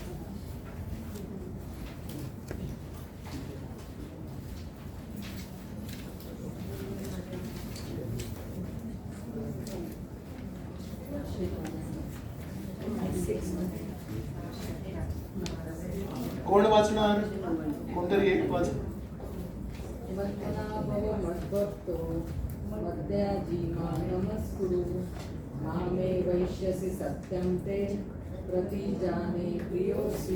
बरोबर. आता हा जो श्लोक आहे याची पण पहिली ओळ तीच आहे. मन मना भव मद भक्तो मदयाजी माम नमस्कुरु मामे वैश्यसी. इथपर्यंत आहे. आणि तिथे लिहिलंय मामेवेशसी सत्यम ते प्रतिजानी प्रियोसी मे. तर म्हणतात तिथे, हे अर्जुना तू मला ना खूप प्रिय आहेस, म्हणून तुला मी हे आश्वासन देतोय, जर तू असं केलंस ना तू मला प्राप्त करशील. 9व्या अध्यायामध्ये पण तेच बोललेत, बरोबर. आता 18व्या अध्यायाचा जो श्लोक क्रमांक 65 होता, त्याच्या एक श्लोक आधीचा म्हणजे श्लोक क्रमांक 64. सर्व गुह्यतमं भूयः शृणु मे परमं वचः इष्टोसी मे दृढमिति ततो वक्ष्यामि ते हितम्. त्याचं भाषांतर वाचणार कोणी? वाचणार, तुम्ही वाचणार, त्यांना देणार. श्लोक क्रमांक 64. तू माझा अतिशय प्रिय सखा असल्यामुळे मी तुला सर्व ज्ञानामधील अत्याधिक गुह्यतर असे परमश्रेष्ठ वचन सांगतो. हे तुझ्या हितार्थ आहे, म्हणून ते माझ्याकडून ऐक. तर 64 श्लोकामध्ये सांगितलं ना, तू मला खूप प्रिय आहेस आणि तुझ्या हिताचं मी आता तुला काहीतरी सांगणार आहे. आणि तिथे एक शब्द आहे भूयः म्हणून 64व्या श्लोकामध्ये. भूयः शृणु मे परम. भूयचं काय? पुन्हा. पुन्हा मी तुला हे काहीतरी सांगतोय जे तुझ्या अत्यंत हिताचं आहे. तर ते पुन्हा का म्हणतात? 9व्या अध्यायामध्ये श्लोक क्रमांक 34 मध्ये तुला मी हेच सांगितलं होतं, मन मना भाव मद भक्तो मध्ये. म्हणून शृणु मे परमं वच भूय, पुन्हा एकदा मी तुला सांगतो आणि हे तुझ्या हिताचं आहे. आणि मग पुन्हा एकदा 18 अध्यायाच्या 65व्या श्लोकामध्ये पुन्हा एकदा मन मना. सो पूर्ण गीतेमध्ये 2च श्लोक रिपीट केलेत. श्रीकृष्ण जनरली रिपीट नाही करत. एक हा श्लोक आहे आणि दुसरा आहे की नेहमी आपण आपल्या स्वभावानुसार वागायला पाहिजे, तो एक श्लोक आहे, तो एकदा रिपीट केलाय. आणि हा मन मना भाव 2च श्लोक श्रीकृष्णाने रिपीट केलेत. तर म्हणून विचार करा, हा श्लोक जर श्रीकृष्णांना वाटतोय, मी बोललो होतो 9व्या अध्यायाच्या शेवटी, पण पुन्हा एकदा तुझ्या भल्यासाठी सांगतो, जर श्रीकृष्ण कुठली गोष्ट रिपीट करत असेल म्हणजे किती महत्वाचं आहे. तर अशा प्रकारे आपण 9वा अध्याय जो परम पवित्र अध्याय राजविद्या राजगुह्यम तो समाप्त करतोय. तर आपले जे पूर्व आचार्य साधू संत आहेत ते म्हणतात की या अध्यायाचा सारांश असा आहे की भक्ती मार्ग हा गंगे नदीप्रमाणे. गंगा नदी जेव्हा वाहते, ती कुठलंही कोणीही असू दे, कोणीही स्नान करू दे, तो पापी असेल, सदाचारी असेल, दुराचारी असेल, कोणी असेल, गंगे नदीमध्ये स्नान केल्यावर कसं आहे का, ज्यांनी 4 खून केले असतील त्याच्यापेक्षा जर कमी केले असेल तर तो शुद्ध होईल. जर 5 खून आणि जास्ती केले असेल तर तो शुद्ध नाही होणार. सो गंगा नदी नुसती वाहते. आता फक्त आपल्याला ठरवायचं की त्या गंगे नदीमध्ये उतरायचं की नाही. पण गंगा नदी कधी हे नाही, एक मिनिट, तुझं सर्टिफिकेट कुठे आहे की तू आजपर्यंत कधी काही पाप नाही केलंयस किंवा इतकेच केलंयस वगैरे. गंगा नदी म्हणते मी वाहते आणि सगळ्यांना कृपा द्यायला मी तयार आहे, तुम्ही जे कोणी आहात तसं. तर आपले आचार्य आपल्याला सांगतात की 9व्या अध्यायाचा सारांश आहे की भक्ती मार्ग सगळ्यांसाठी आहे. आणि आपण इतिहासाला विसरून, आपल्याकडून जे काही झालं ते विसरून उत्साहाने परमेश्वराचं नामस्मरण करायला पाहिजे, परमेश्वराची स्तुती करायला पाहिजे, जेणेकरून आपली जी काही परिस्थिती, जे काही कल्मश असतील ते सगळे नष्ट होतील. गंगे नदीमध्ये स्नान करून काही उरत नाही, तसं भक्ती मार्गाला स्वीकारून आपल्यामध्ये कधीही काही कल्मश उरणार नाहीत. तर म्हणून हा होता 9व्या अध्याय. आणि आता पुढच्या वेळेसपासून आपण 10वा अध्याय सुरू करूया. आणि आज आहे पवित्र दामोदर मास. दामोदर मास जस्ट 2 मिनिटात इथे जे श्रीकृष्ण आहेत, श्रीकृष्णांचा जो विराट रूप आहे 11व्या अध्यायामध्ये दाखवलं, असं विराट रूप, तो बघायला खूप आवडतो लोकांना, कारण त्याच्यामध्ये विशाल दिसतात श्रीकृष्ण. तेच विराट रूप दाखवणारे श्रीकृष्ण या चित्रामध्ये दोरीने बांधले गेलेले आहेत. पण दोरीने कसे काय बांधलं त्यांना? कारण यशोदा त्यांच्यावर खूप प्रेम करते आणि म्हणून त्यांना त्या दोरीने त्यांनी बांधून ठेवले. तर श्रीकृष्णांना जर बांधायचं असेल तर आपण त्यांना मारहाण करून कधी बांधू नाही शकत. दुर्योधन साखळ्यांनी त्यांना बांधू नाही शकला, पण यशोदा त्यांना प्रेमाने बांधू शकते. तर ही जी घटना आहे, श्रीकृष्णांना एका उखळेला दोऱ्याने बांधून, ती दिवाळीच्या दिवशी सकाळी पहाटे सुरू झाली त्यांना बांधण्याचा प्रयोग, आणि तो संध्याकाळपर्यंत सूर्यास्तापर्यंत चालू होता. त्याच्यामुळे आता जेव्हा दिवाळी येईल, 1 तारखेला दिवाळी आहे वाटतं, 1 नोव्हेंबरला, तर त्या दिवशी सकाळी तुम्ही स्मरण करू शकता की श्रीकृष्ण कधी कोणाच्या हातात येत नाहीत, पण ते श्रीकृष्ण यशोदा माईंनी त्यांना बांधून ठेवलं आपल्या प्रेमाने. तर त्याला म्हणतात दामोदर. दाम, गणेशाला म्हणतात लंबोदर. तर लंबोदर का म्हणतात? त्यांचं पोट मोठं आहे म्हणून लंबोदर. तर उदर म्हणजे पोट आणि दाम म्हणजे रस्सी. तर दामोदर म्हणजे ज्यांच्या पोटाला एका रश्मीने बांधल्यामुळे. तर त्या दिवशी श्रीकृष्ण एक नवीन नाव व्हायला दामोदर. तर एक दामोदर अष्टकम आहे जे आपल्या सगळ्या भक्तांना ते डिस्ट्रीब्यूट करतात. आपण ते पटकन दामोदर अष्टकम गाऊ आणि या कार्तिक मासाला आपण साजरी करूया. ते दामोदर अष्टकम झाल्यानंतर सगळ्यांना विनंती इकडे येतील आणि एक दिवा दाखवतील श्रीकृष्णांना.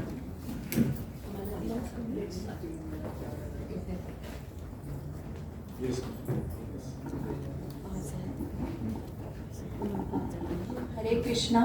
नोव्हेंबर महिन्यात आपले 3 क्लासेस आहेत. 14 नोव्हेंबर, 22 नोव्हेंबर आणि 29 नोव्हेंबर.